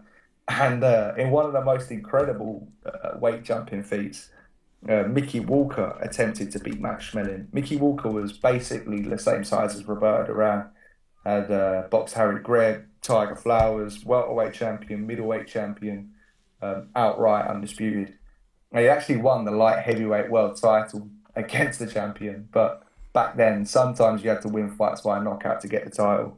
So Walker had tried was basically a welterweight, middleweight, and light heavyweight champion, who then boxed Schmeling, who Schmeling stopped him in about 8 rounds, but Walker had taken Sharkey, who was Jack Sharkey, who was another heavyweight champion, 15 rounds to a draw. So yeah, I mean that's an incredible bit of history there. But yeah, Schmeling, very good fighter, 4 heavyweight title fights, and yeah, he's my number 6 as well, which means obviously Gene Tunney's going to go in my number 5 slot. And my number 5 was going to go towards Floyd Patterson, actually. So, Floyd Patterson, he began his career, I think he was like a super middleweight when he started his career, like 160. I believe that's how he started. And then gradually moved up, fought the likes of, eventually fought actually more for the heavyweight title. I don't know who he beat at light heavyweight or below heavyweight, to be honest, but I know he beat actually more for the heavyweight title as a natural super middleweight, and then knocks out Pete Rademacher in his debut, which is a bit of a mismatch, to be honest. Then Tommy Jackson, Roy Harris was undefeated at the time, Brian London loses to Ingemar Johansson, then beats Ingemar Johansson twice in a row by knockout, beats Tom McNeely, gets sparked out twice in a row by Sonny Liston, but obviously no shame there at Sonny Liston. His only title fights after that came versus Muhammad Ali, but he was pretty good outside of that. Like he went to a draw versus Jerry Quarry, gave him 2 real tough fights in that process. Beats Oscar Bonavina when he was about 40 something years old, I think he was at that point. Beats whatever his name was, Pedro Agosto, I think it was. Terry Daniels. He was good. He remained pretty good later into his career, Floyd Patterson. What have you got to say about Floyd? Yeah, Floyd's my number 4. I think yeah, I think I put Floyd over Tunney and Schmeling because, well, Tunney specifically because he was just he was a light heavyweight that just basically had a title career at heavyweight, which was remarkable. The first champion of Customato, peekaboo style. He was so fast, Patterson, so explosive, especially considering he was a smaller man. Very polite, very humble man. Um, he had 13 heavyweight world title fights. The first man to ever regain the heavyweight title with that legendary gazelle hook over Sweden's only heavyweight champion, Ingemar Johansson. One thing I like about Patterson is I think he was dropped. I'm going to get this wrong, but something like it was something like 13 to 16, 17 times in his career. Um, but he always got up. Do you know what I mean? He would always get up. Ali dropped him a few times. Ingemar Johansson dropped him, I believe 7 times in their first fight. He was dropped a lot. He was too small for the division. Liston obviously put him on the floor multiple times. But he was just so brave and so game. And yeah, a 2-time heavyweight world champion, the champion after the Marciano era. A great fighter. Yeah, he has the reins, he has the defenses. Maybe not the best resume of wins in his era, but yeah. I mean, just for that, and he's going to go as my number 4. Good stuff. My number 4 was Gene Tunney, so that takes us both to our top 3. And that leaves 3 names that I Usually think does this, doesn't it? He usually does it. We usually got the same names in the top 3. yeah, it's just about the order really. So my number 3 has gone towards one of your favourites, Ezard Charles, who Yeah, me too. Me I'm too. I use my number 3 as well. I'm sure you can go on about Ezard Charles for about 2 hours, but just to list off some names on his resume: Charlie Burley, Joey Maxim, Jimmy Bivens, Archie Moore several times. Who else did he beat? Joe Lewis. He beat Joe Lewis, didn't he? Trying to think. Jesse Joe Walcott. Da, da, da, da. Yeah, no, I mean his resume is nuts. He's my number 3 as well at heavyweight because basically he was a middleweight. He beat Anton Christopoulos. Was boxing like 145 veterans at 15 fights in middleweight champions and Ken Overlin. He beat Charlie Burley, the most avoided fighter of all time, twice. Archie Moore 3 times. Joey Maxim 5 times out of 5. Gus Lesnovich, he beat the light heavyweight champions of his era 9 times out of 9. Never got a title shot. Beat Jimmy Bivens a few times. Lloyd Marshall. Then moved up to heavyweight, beat Joe Lewis at heavyweight, Joey Maxim at heavyweight, Jersey Joe Walcott a few times at heavyweight. Had 9 heavyweight world title fights, not including the NBA heavyweight world title. So Joe Lewis obviously retired, and that's where Walcott and was it? Yeah, Walcott and Charles were fighting for the titles, and he'd already made about 5 or 6 defenses of that before he won the outright heavyweight world titles, which he defended then again, I believe 5 times. He was the only man to go 15 rounds with Rocky Marciano, and he was in the rematch. He was a round away from stopping Marciano. He was in a brutal fight, had split the front of Marciano's nose open, and they said, "You got one more round, or we're stopping this fight." And Marciano, being Rocky, went out and stopped Ezra Charles. Ezra Charles is the best pound for pound fighter on this list. I have him as one of the GOATs. But yeah, at heavyweight, I think he had quite a few losses. Walcott sparked him a couple of times, and Marciano and a few others.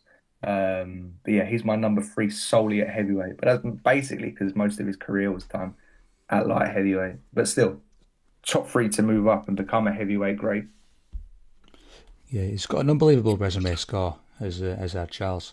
My number 2, and I think you've got the same one as well. I have got Alexander Usyk as my number 2.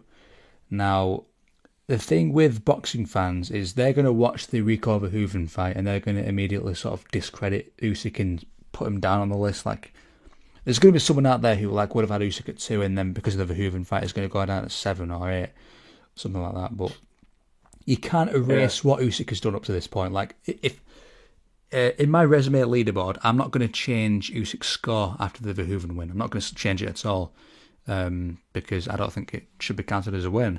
But regardless, I think he does have an incredible score of just wins that he has, because his cruiserweight win arguably is better than his heavyweight run, to be honest. I mean, when you look at Krzysztof Kowalski inside Poland, part of the reason why I rate Usyk so much is just because of the fact that he's beaten so many of these people in their backyards.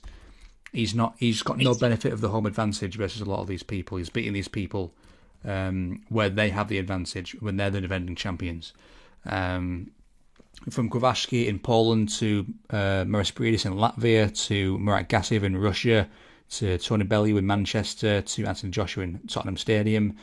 Joshua again in the rematch, obviously not in the UK, but still takes a rematch with him. Fury in Saudi. Dubois in London. Dubois in London. First time was in Poland, in Wrocław, but second time was in London. Beats Fury in Saudi, but to be fair, he was still the B-side in that fight because Fury is one of Turkey's favourite fighters, and he was sort of like pretty openly biased to wanting Fury to win that fight, to be honest. He was, yeah. He was. It's just Usyk's just dominance, really. It's the dominance of Usyk that puts him up there for me, because he's yet to lose. He has yet to lose. 25-0 Olympic gold medalist, and he's cleared out 2 divisions in a row, basically 2 quite strong divisions in my opinion. Like the World Boxing Super Series era of cruiserweights was a very, very strong era. The Marco Hucks and Marispridis and Murat Gassievs, they hold up in head-to-head conversations, in my opinion. Like a Murat Gassiev could, knock out a guy like Michael Spinks, in my opinion. Do you know what I mean? Like, it was incredibly. It was just. He was beating them all. I don't know about that. I think he does. I don't know. I think it's a bad style. With that one. I think it's a bad style for Spinks, personally. Do you know what I mean? Yeah. I don't think we saw Spinks Depends versus. what Gassiev shows up. I mean, Gassiev has been outboxed by Usyk and Otto Wallin, but yeah. But yeah, go on, Karen. Yeah, I mean, cruiserweight Gassiev's a different guy to heavyweight Gassiev. Do you know what I mean? Like the way he knocks out Yuniel Dorticos. Do you know what I mean? Yeah. He was very good, very, very good boxer. Then, obviously, takes on Chisora, takes on Joshua again. One of my favourite sort of fights watching live, I've got a bit of a personal, I don't want to say connection because it sounds a bit gay, but sort of thing with Usyk, where I was watching the first Joshua fight from Usyk is one of my favourite performances I've ever seen live as a boxing fan. Because Most people are picking Joshua. I was picking Joshua, to be honest. I was bit more of a casual at that point. But just to watch Usyk step up the levels against Joshua at Wembley Stadium, or Tottenham Stadium, sorry, and just put on a clinic against Joshua. Beat him up 7 rounds to 3, or sorry, 8 rounds to 4, I think it was, roughly. Um, just clear. It was a clear dominant win over Joshua against someone who's a unified champion and one of the biggest stars in British boxing history, and a devastating puncher in the heavyweight division. And Usyk put on a display over him. It was incredible. And then he went and did the same job over Tyson Fury, which, if you look at his boxing, Yeah. like it's just 5-star win after 5-star win over and over again, basically. It's Yeah. good stuff. Yeah, no, I mean, yeah, I thought Usyk would beat Joshua. I didn't think he'd beat Fury, I've got to be honest. At either time, to be honest, I thought Fury would be able to make the adjustments. So that's where he shocked me. But I thought he had a nightmare start for Joshua. Yeah, no, he's my number two. I think we both have to agree with number one. I think, it's the resume is just unbelievable in the longevity. But I do think that number one has to be Evander Holyfield. And I think Holyfield had a great cruiserweight run as well. I think people need to remember that Dwight Muhammad Karwi fight is the greatest cruiserweight fight of all time against one of the all-time great cruiserweights. Usyk's toughest, greatest fight at cruiserweight is Bradis. And that comes nowhere near the level of that Dwight Muhammad Karwi 15-round first fight. It was just one of the true legendary fights where Holyfield proved himself. And he claimed a very good cruiserweight division, but at heavyweight, it's insane. His resume is just absolutely incredible. A 4-time heavyweight world champion, and that's not Usyk giving belts away and regaining the belts off of people he's already beat. 2-time heavyweight champion. This is Holyfield coming back from adversity, defeats, and beating legends. The greatest trilogy of his decade at heavyweight against Riddick Bowe. That first fight's unbelievable, even though he lost. He beats Riddick Bowe. He beat George Foreman, who would go on to be heavyweight champion in the 1990s in another sensational fight. Knocked out Buster Douglas, who, was probably out of shape in that fight, but had just come off the Mike Tyson win, where he looked like a world beater. He beat Michael Moorer. He beat Larry Holmes. He beat Mike Tyson twice. Second fight, he won it by disqualification, but he knocked Mike Tyson out the first time. As a huge underdog, beat Ray Mercer, who was a top fighter, beat John Ruiz, deserved the win in his 40s to become a 5-time heavyweight champion over Nikolai Valuev. Holyfield is the greatest heavyweight champion that's moved up. And people will throw out the steroids accusations and all of that stuff like people always do. I'm not a fan of fighters that test positive. As far as I'm aware, Holyfield never tested positive. Was he on it? More than likely. Most fighters of that era were. But if you start getting into that conversation of dismissing fighters that you have suspicions of, then you just, do you know what I mean? You start dismissing tons and tons of people. You can't do these lists. So for me, with the heart he showed, the adversity he overcame, his resume, the fights he had, the era he was in, Holyfield is my number one. Yeah, Holyfield deserves a world of credit because when you look at his record, like you don't think it's as deep as it is, but you actually look into it and it's got it's names upon names upon names. Because I'm just going to list off some names. He won the IBF title off Ricky Parkey, and then beat Dwight Muhammad Karwi for the was it for a title, a unified title? He beat Kabayel. He beat. It was a 15 round. It was definitely a title fight, but Corey was a champion in cruiserweight. Yeah, there was Kawi. Then he beat Carlos de Leon. Then he moved up to heavyweight and beat Pinklon Thomas before fighting for the title. Then Michael Dux. Then Alex Stewart, and then finally beats up Buster Douglas. Sorry. Mate, that's 2 weeks in a row you brought up a bit of a strange reference. Yeah, the Danny Daniels one last week. Yeah. Just to say, Carlos De Leon is one of the great cruiserweights. People don't really know him, but he is. If you look at the Ring Magazine's ranking of cruiserweights, I think it's Holyfield, Usyk, and Carlos De Leon. So there you go. yeah, it's just there's a lot of names that like under the radar, like Michael Dogs before he fought for the title was a good win to have, but Cooper was a good Yeah, win to Dogs was a have. champion, wasn't he, as well? Dogs was a heavyweight champion. He was. I don't think it was at the time, but he was at some point. Um, then guys like Burt Cooper, George Foreman, Larry Holmes, like you've said, the likes of Riddick Bowe, Ray Mercer, Bobby Chiz, Mike Tyson twice in a row, Michael Moorer, Vaughn Bean. Everyone thought that he was done by the first Lennox Lewis fight. I remember the HBO commentary for the first Lennox fight where they were like, the old warrior, this is his last go. I think this might be the end of the road for Holyfield. If that goes to a draw somehow. But he goes on to compete professionally for 11 more years after that, when he was already considered to be done. He beats John Ruiz, he beats Asim Rockman, he beats, should have beaten Nikolai Valuev, like you said, beats Franz Botha, Brian Nielsen and such. Like the longevity and the just pure sort of just the resumes, the names on his resume for Holyfield is incredible, and it's definitely worth noting down. And he will get a resume video in the future. And I Yeah, think and that I think he's a case of nostalgia ignorance.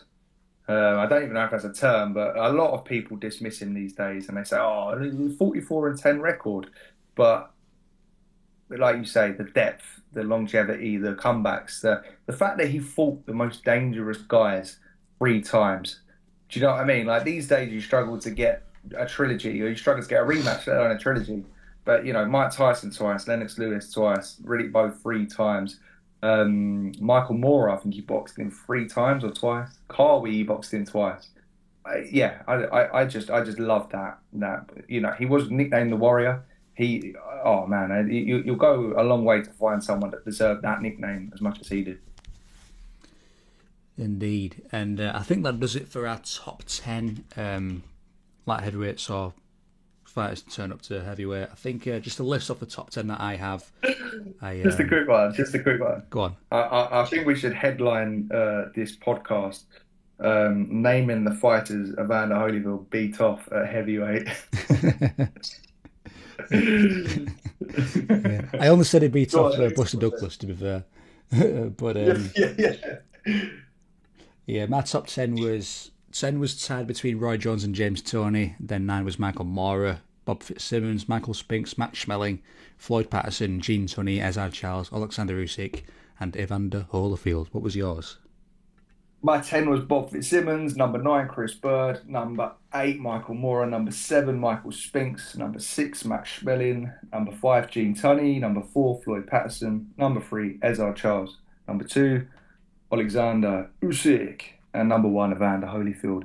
And yeah, that is the top 10 greatest heavyweight champions that moved up from smaller divisions. I'm going to move on to the Q&A now, aren't we? We are. Now let's read out whoever has dropped the comments name, give you a shout out, and yeah, read your questions. So I'll let you go first if you've got one because I'm just looking through now. I did one on Instagram, but I answered most of them. So you two I didn't answer. So I'll answer these now. Yeah, I'll go first. One that I noticed was a question from a guy called Hats and Glasses, his name is. And the question is the idea of pound for pound ranking smart or dumb? Do you think that if everyone was the same size, a heavyweight would even appear on a top 10 all time or a current pound for pound list?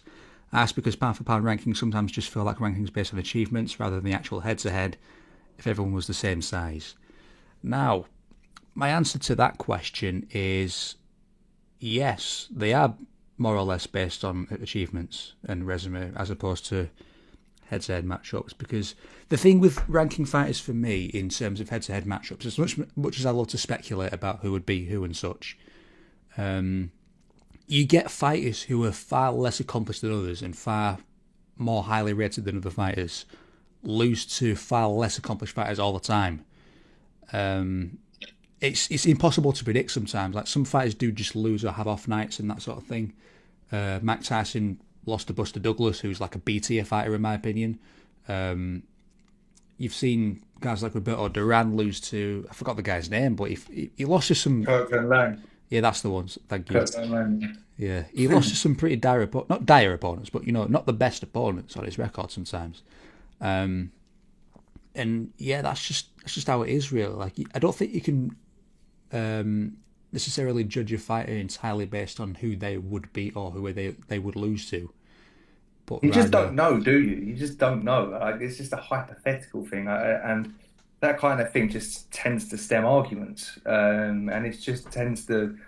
It's just, I think it's just a negative way of judging. And it's never going to be kind of agreed upon. I think the pound for pound, I mean, the number one pound for pound fighter of the last few years has been a heavyweight. Fury's been in there. And I think the way they've got it sussed is quite a good way of doing it. I do think it's subjective and I do think bias is coming. At the moment, I currently don't feel like Shakur Stevenson should be over Bam Rodriguez. That's just my personal opinion. Although I really rate Shakur Stevenson, I think Bam Rodriguez has answered more questions, fought more elite fighters, shown more against the elites. But you're splitting hairs there. You can have all you want. But and this is the same with ranking the all-time great fighters. Is there are metrics in which you can judge upon how dominant are they compared to their competition? How much have they pushed themselves? How much have they challenged themselves? How good is their skill level?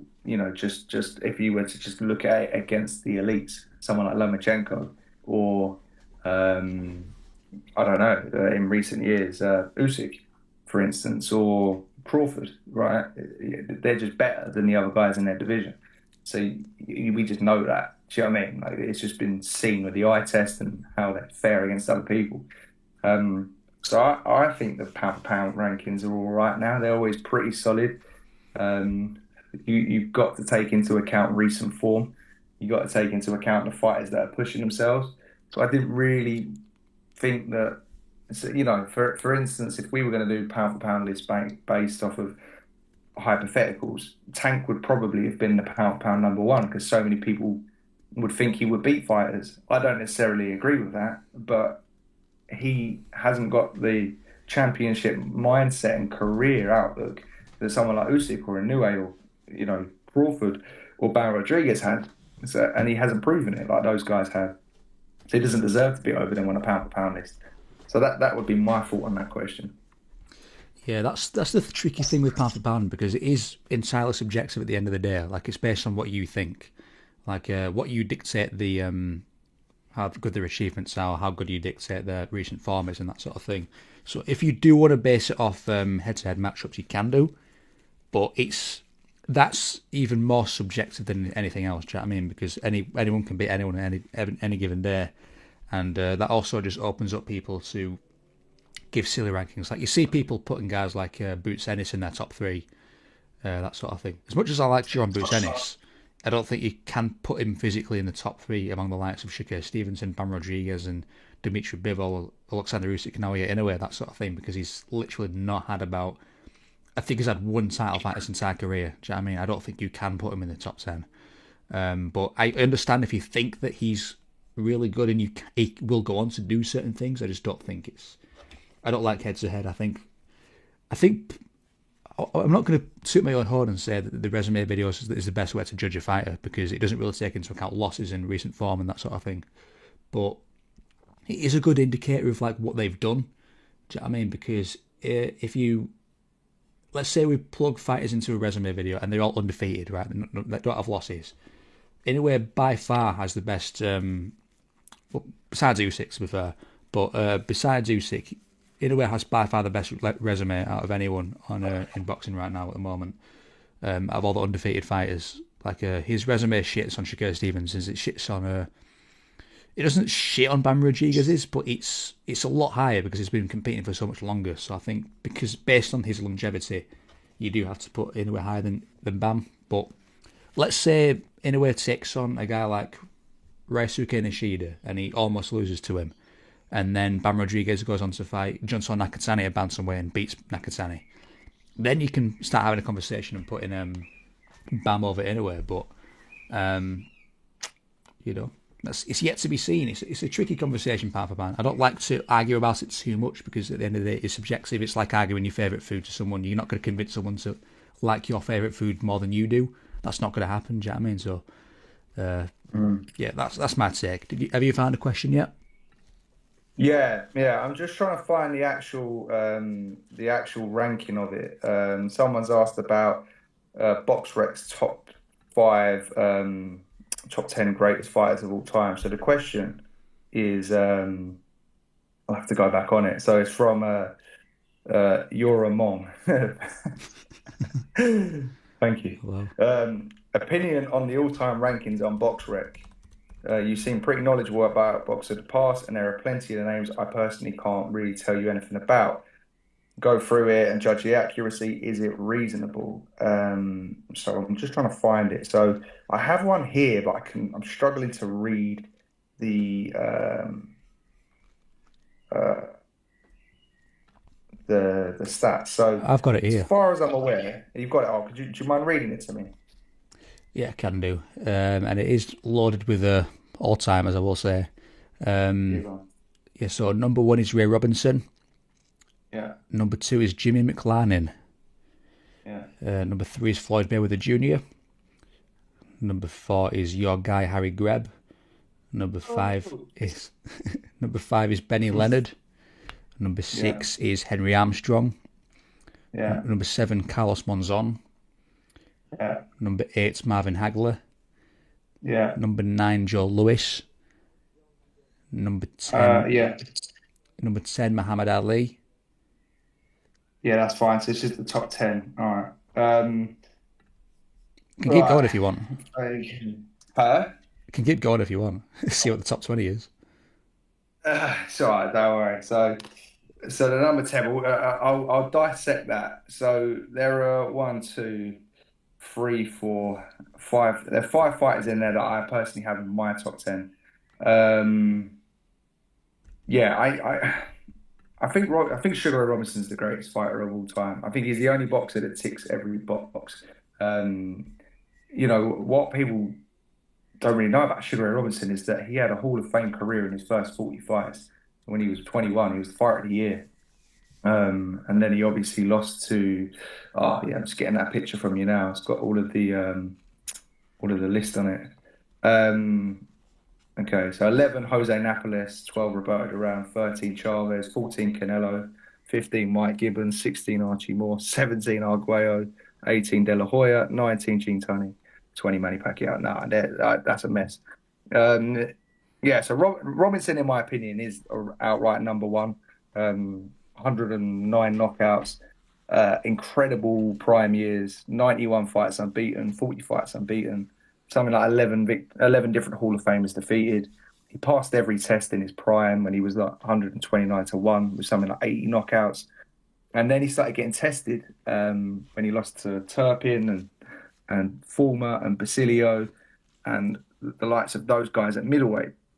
But he would always come back and dramatically win great fights against those guys. He scored arguably the greatest knockout ever against Gene Fulmer in the rematch with that left hook, and won one of the fight of the years against Basilio in the rematch and knocked out Turpin. So he's the greatest because he was never knocked out. He was only stopped once in 200 fights. So he had that toughness. He had fight of the years. He had legendary knockouts. He could box. He could move. He has the seasoned resume. He's got the weight jumping feats. A lot of those early guys were lightweights that he beat. So he basically fought from lightweight to light heavyweight. So he's the only one that done all of that. So he would be my number one. Jimmy McLarnin at number two. And McLarnin had beat 13 different Hall of Famers. And from flyweight to welterweight, which is incredible. Born in Belfast, 1930s lightweight. He's not in my top 10 of all time.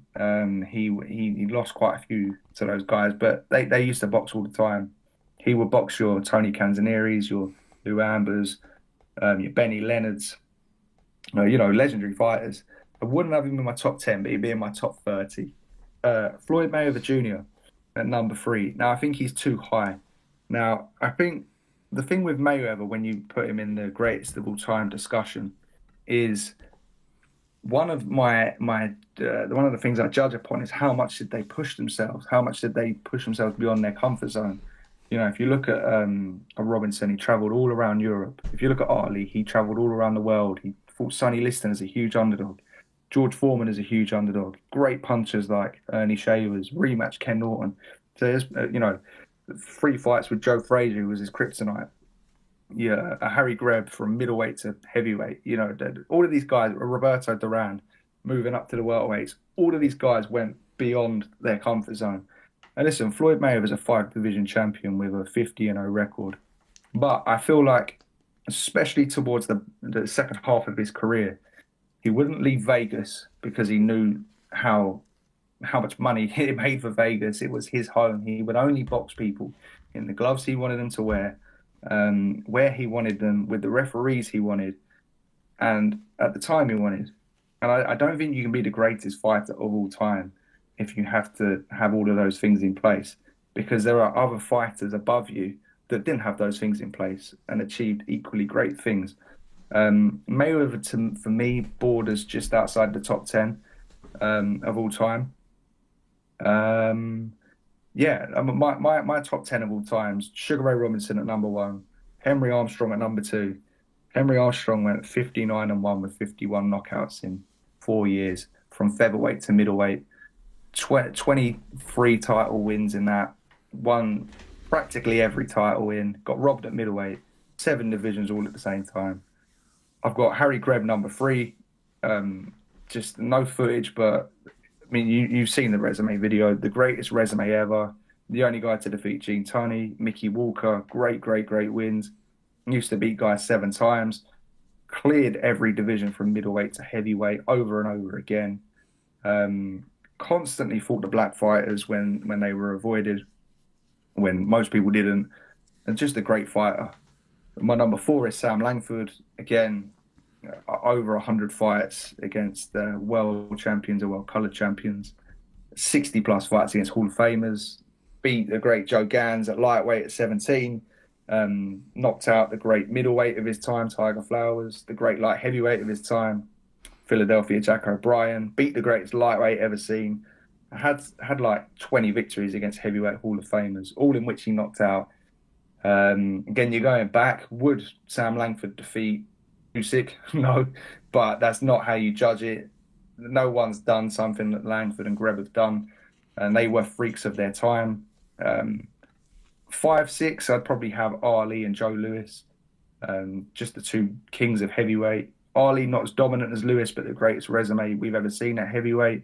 Joe Louis, the dominant king, proven against every style. 7 and 8, I would probably have Willie Pep and Roberto Duran. Roberto Duran is the greatest of the four kings, in my opinion, because he beat Ernesto Marcel, the great featherweight, in 1970. Dominated 7 years at lightweight, moved up, dominated Palomino, the Hall of Fame welterweight, beat Leonard, and then has a decade where he sort of wins and loses massive fights against Hagler, Hearns, Cuevas, Moore, Iron Barkley. Then has another decade where he boxes a light heavyweight and still, drops guys like Vinny Paz, boxes Hector Camacho. Willie Pett would be unbelievably high. Beat great punchers in Chalky Wright in title fights. Beat the brilliant Manuel Ortiz, who was like 8 years of bantamweight champion.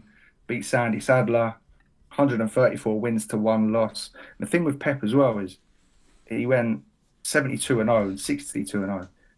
But in his 72-0, he was in a plane crash that like killed loads of people and had like another 100 fights and only lost 11 out of 240 fights.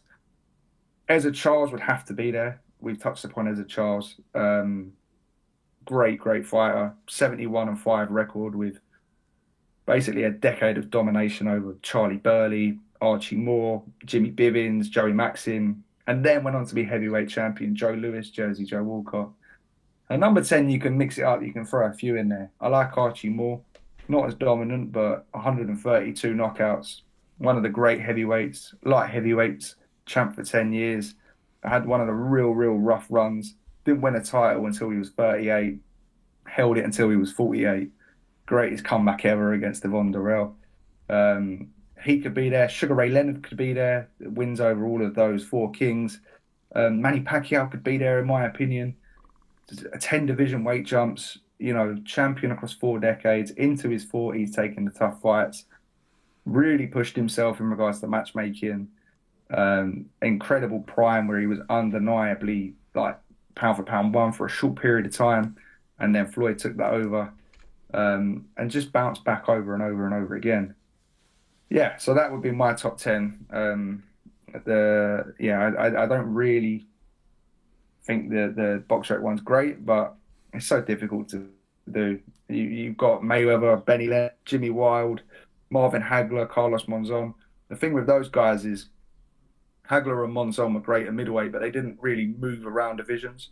Not that that's to take anything away from them, but could you put them over a Harry Greb, who constantly jumped to heavyweight and back to middleweight, down and up to light heavyweight? I probably wouldn't. And most of their great opponents moved up to them from smaller divisions, but they're in my top 20. Roy Jones, Chavez, they would be up there as the greatest of all time. Tony Canzoneri, Barney Ross, that would kind of be my top 20 of all time. Wonderful. I'm not going to go through my top 10 because it'll take too long. I've been trying to find Sam Langford on the rankings, and you'll never guess where he is. Try and guess. Like 52 or something. Sam Langford is at 94. Yeah. Yeah, I mean, Sam Langford I mean, he was revered as the greatest fighter of all time by his peers over Harry Greb. I mean, Jack Dempsey ducked him, Jack Johnson didn't want to fight him. And this is a man who won the lightweight title. Um, yeah, if you're not into old fights, I do get it. But read their stories. He's blind in one eye by the end of his career, knocking every great fighter out, just fearlessly fighting from welterweight to heavyweight, over and over again, having 20 fight sagas against the heavyweights of his time that were great fighters that didn't lose to other people. Yeah, 92. I mean, that is just a load of shit, to be honest. But I don't know how BoxRec rank. I don't know whether it's off statistics. BoxRec famously don't have newspaper decisions in their records, which is why those old school great fighters have so few fights on BoxRec compared to what they actually have. Because, yeah, it's complicated. We don't have to go into it, but yeah. Yeah, just for a bit of reference, I'm looking at the list. If Langford's at 94, just above him at 95 is Carl Froch. So Carl Froch and Sam Langford are one spot apart. I love Carl Froch. That's going to link to one of my favorite fight. One of my next questions that's on the thing.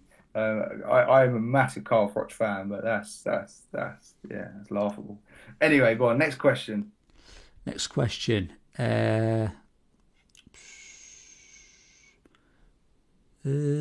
Was I even thinking of one? Let me just scroll for a I second. do have one if you want to just fly through it. It's a much easier one. Yeah, you go for it. Someone's asked who our favourite fighters are. I'll read it out. So, PT Town 1979 has asked for our 5 to 10 favourite boxers. So yeah, I don't know if you wanted to ping a few out. That could be all time. Right now, I can say right now, my top 5 roughly in any particular order. Real like Inoue, Naoya Inoue, Rafael Espinoza, I'm a massive fan of. Sam Noakes, I guess. I'm a bit biased because he's British, but I really like watching Sam Noakes. Who else do I like? Eduardo Nunes. I know we just lost to Navarrete, but I really like watching Eduardo Nunes. What's his face? Osles Iglesias. I'm a big fan of the awkward way he fights, super middleweight division. I'm also a big fan of Virgil Ortiz Jr. I love his pressure. I love the way he cuts off the ring and just snaps people with these evil shots to the body. I'm also quite a big fan of Rohan Polanco as well. I like him. He's not quite an established fighter yet, but I really like Rohan Polanco. If I just go through the rankings, I could list off so many fighters I'm a big fan of. But I'm gonna let you go for yours. My favorite fighter of all time is Triple G. By far, I loved Triple G. I watched him before he was famous, and just watched that rise. Loved his style, his demeanor, his personality. Massive Roberto Duran fan after digging into his career, and just how good he was. Probably one of the most complete fighters ever. Technically, amazing defensively, just incredible career. I love Harry Greb. I love his story. He's the most fearless fighter ever. There's so many strange things about Harry Greb, like being blind in one eye and breaking his hands all the time and having boils and infections, but still fighting 50 times a year and going 50 and 0 across that year and 10, 10 a year and a month stretches. And you kind of think, like, how's he doing that? He must have been fighting bums, you know. And you look at the resume, he's got the greatest resume ever. He's always fighting the best. No one else is beating those guys like Gene Tunney. So I just find that amazing. I also like him as well because he would fight black fighters when others wouldn't. He used to beat up mobsters that tried to bribe fights, and just an amazing character. I love Loma. Loma's yeah, just an absolute enigma of modern boxing skills. Massive Sugar Ray Leonard fan. Really liked Sugar Ray Leonard in his day. You know, a little bit similar to Floyd, where he would have the ball in his court. But I mean, he fought so many good fighters in their prime over and over again when he was in his prime. I think you can kind of get over that, you know, when you've got Roberto Duran, Tommy Hearns, and Wilfred Benitez in their prime on your resume. You can kind of push Hagler back down the line a little bit. I really loved Alexis Arguello. I thought his style was just fabulous. I thought he was just, yeah, an incredible fighter. I loved his right hand, his balance, the way he made shots miss. Chavez was just brilliant. I love that pressure. I love the defense. I love the body shots. Always liked Mickey Ward. Had a real soft spot for Mickey Ward. And he's been in like five of the best fights I've ever seen. Emmanuel Augustus. Yeah, obviously the Gatti fights are there, but Emmanuel Augustus is crazy. Yeah, Marciano for the guts and the blood and guts and just having so many disadvantages in his way. And Joe Lewis as well, just that perfect style. I just love watching Joe Lewis fight. So they would probably be my standouts. And Carl Froch, sorry, Carl Froch as well. Carl Froch is my favourite British fighter because I just thought he was really underrated, and he always fought the best. He beat so many good fighters. He was in such great fights against Jermaine Taylor and Kessler and Groves, and yeah, I just really like Froch. Yeah, I didn't touch on any all-time great fighters because my mind mainly stretches back to the current times for the sake of time. But one of my favourite retired fighters is Gerald McClellan, G-Man. He was violent man. I'm telling you, I love watching G-Man. I found a question, actually. Cool. It actually sort of links back to a previous question about the box rec pound for pound rankings because it was a question from I can't find it. Where'd it go? Gustavo Barredo 4635. Who would you like to match the current top 10 pound for pound fighters into for the next match? My first instinct was to go to the box rec pound for pound rankings, and I'm just going to laugh at it for a second because it's laughable. Don't do that. Um, So start from the top. Start from the top. So Inoue, right, who do you want Inoue fighting next? right. Inoue, I want Inoue to fight. In an ideal world, I don't want to see the Bam Rodriguez fight. To be honest, I want to see. I think now's the I time for want to see a 126. Nakatani ring. I think now's the Go time on, for let's start me one. off with it. I think the time's for 126. To be honest, I think his work is done at 122. Do you know what I mean? I want to see. I think Espinosa's a bit of a step too far for your first fight to 126, but I think next fight should be. I think Angelo Leo is very approachable for a first fight to 126. That's what I'm going to say. What are you going to say about the Nakatani rematch? I'd quite like to see it. I think Nakatani was really coming strong in the second half. Obviously, he's got that broken orbital bone, but it's a great legacy definer. It will probably be Bam because they're pushing for it. I'm not a fan of that. People jump in two divisions. I think Crawford was a sort of one-off. People forget Rigo versus Loma, and other instances in which it's happened. It's happened a few times. Mikey Garcia against Errol Spence. You usually just tend to be too big a jump. Crawford's a special fighter, and Canelo is someone that's struggled with fights with that style in the past. So maybe it was a perfect storm. Um, yeah, maybe at 126. I think there are a few belt holders he can beat. Uh, yeah, Usyk, number two, Ajit Kabayel. Ajit Kabayel, he's got to fight Ajit Kabayel next, in my opinion.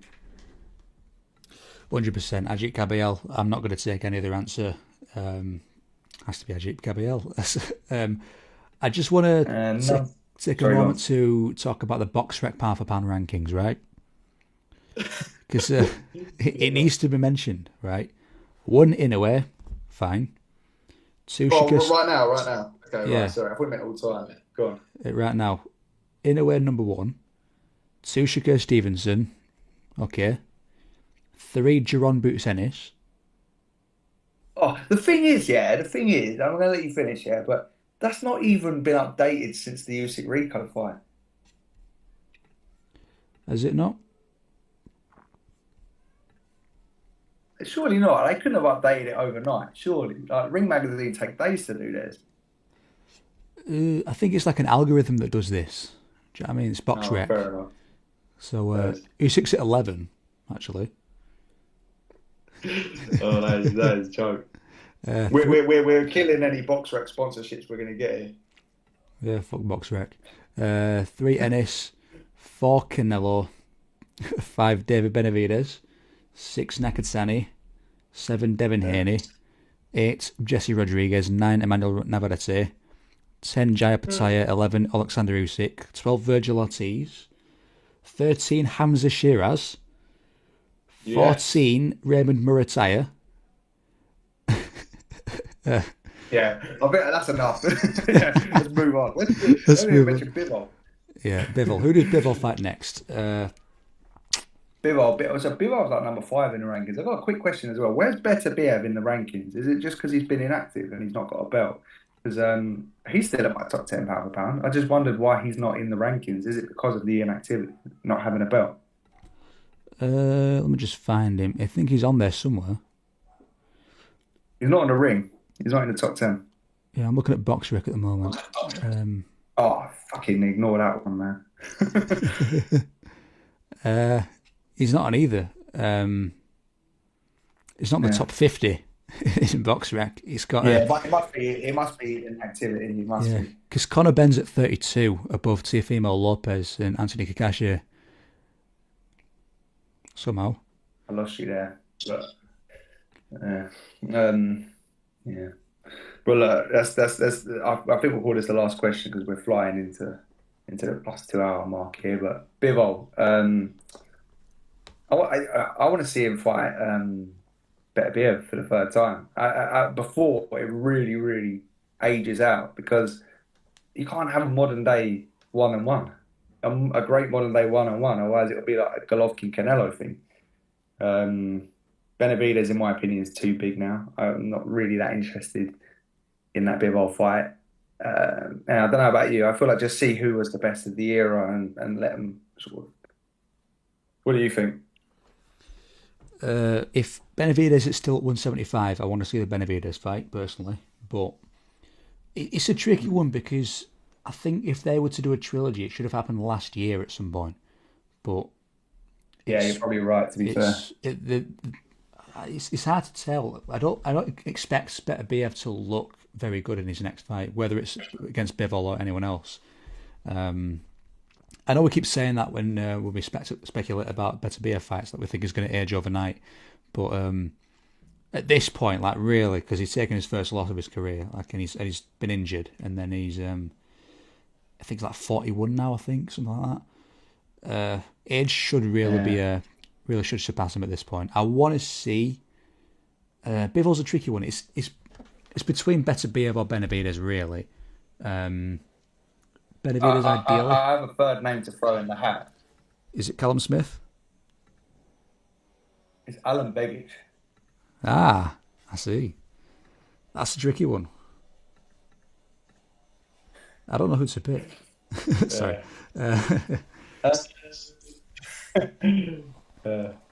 Yeah, I mean, I don't know. There's not much depth to light heavyweight, to be honest. I mean, when you get up the top three, Benavidez, Bivol, and Beterbiev, you're looking at the Callum Smiths and the Anthony Yards and the Boatsies and the Zach Parkers and the Ben Whitakers and such. Yeah, Bivol. Who's next in the rankings? Well, I think we've actually skipped over Shakur and Bam. Shakur, who do you want to see Shakur in with? Do you think 147 jump or 140? What do you reckon? I think 135. I'd like to see Tank, but I don't think he's going to take that fight anyway. I mean, in an ideal world, Tank at 135, but that's crazy town. So I want to see him stay at 140 for a little bit. I want to see him sort of establish himself there a little bit. I want to see him versus Gary Antoine Russell, ideally. That's what I want to see right now. And then I think we'll do the Devin Haney fight a bit later on. Like let Haney take a couple fights at 147 first, beat Rowley, beat maybe Catterall, beat maybe Ryan Garcia in a rematch or something like that, and then move up to 147. But for now, I want to see Shakur actually stay in the division. Anton Russell. You mentioned Bam Rodriguez. I want to see Bam. He's fighting Antonio Vargas now. But in terms of the Inoue question you had earlier, I want to see.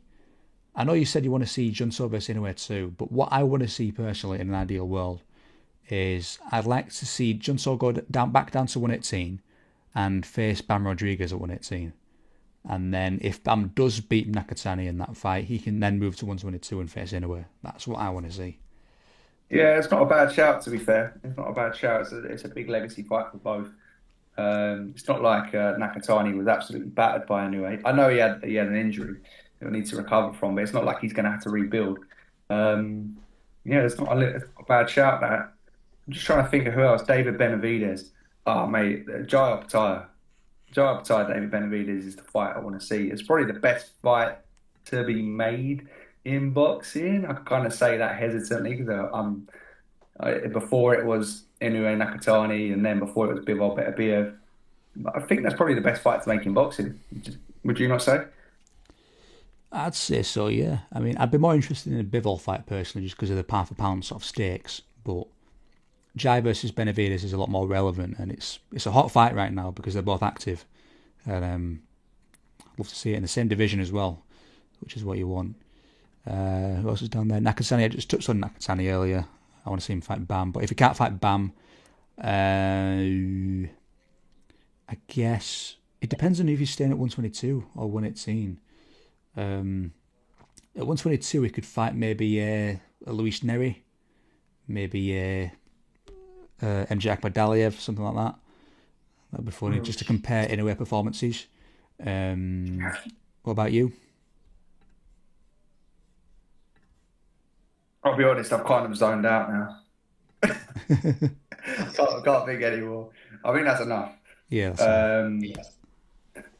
I'm happy to call that on the podcast for today. Yeah, we've just gone for 2 hours and 10 minutes, actually. So we can't help it, but we can go on for too long, can we? But yeah, no, but if people like it, that's good. We get more content. But yeah, I mean, yeah, I'm happy to call that now. Yeah, we'll move on to next week, champ. Lovely. So I think I'll put a community post again on my channel for the Q&A next time. And that should be it. So thank you very much for watching, especially if you've made it this far into the podcast without skipping forwards. Check out Dan's channel. Check out my channel. Check out my Patreon that I've just launched this yesterday. Yeah. There you go. I will see you next Sunday after Foster versus Ford, where we're going to recap some of those fights in the weekend. Yeah, nice one. Thanks again for listening, guys. Make sure you support Evan on Patreon. You get that Muhammad Ali resume video that's on there. Make sure you subscribe to my YouTube, follow my Instagram. Same with Evan. And yeah, thank you very much. Well, thank you very much, and goodbye.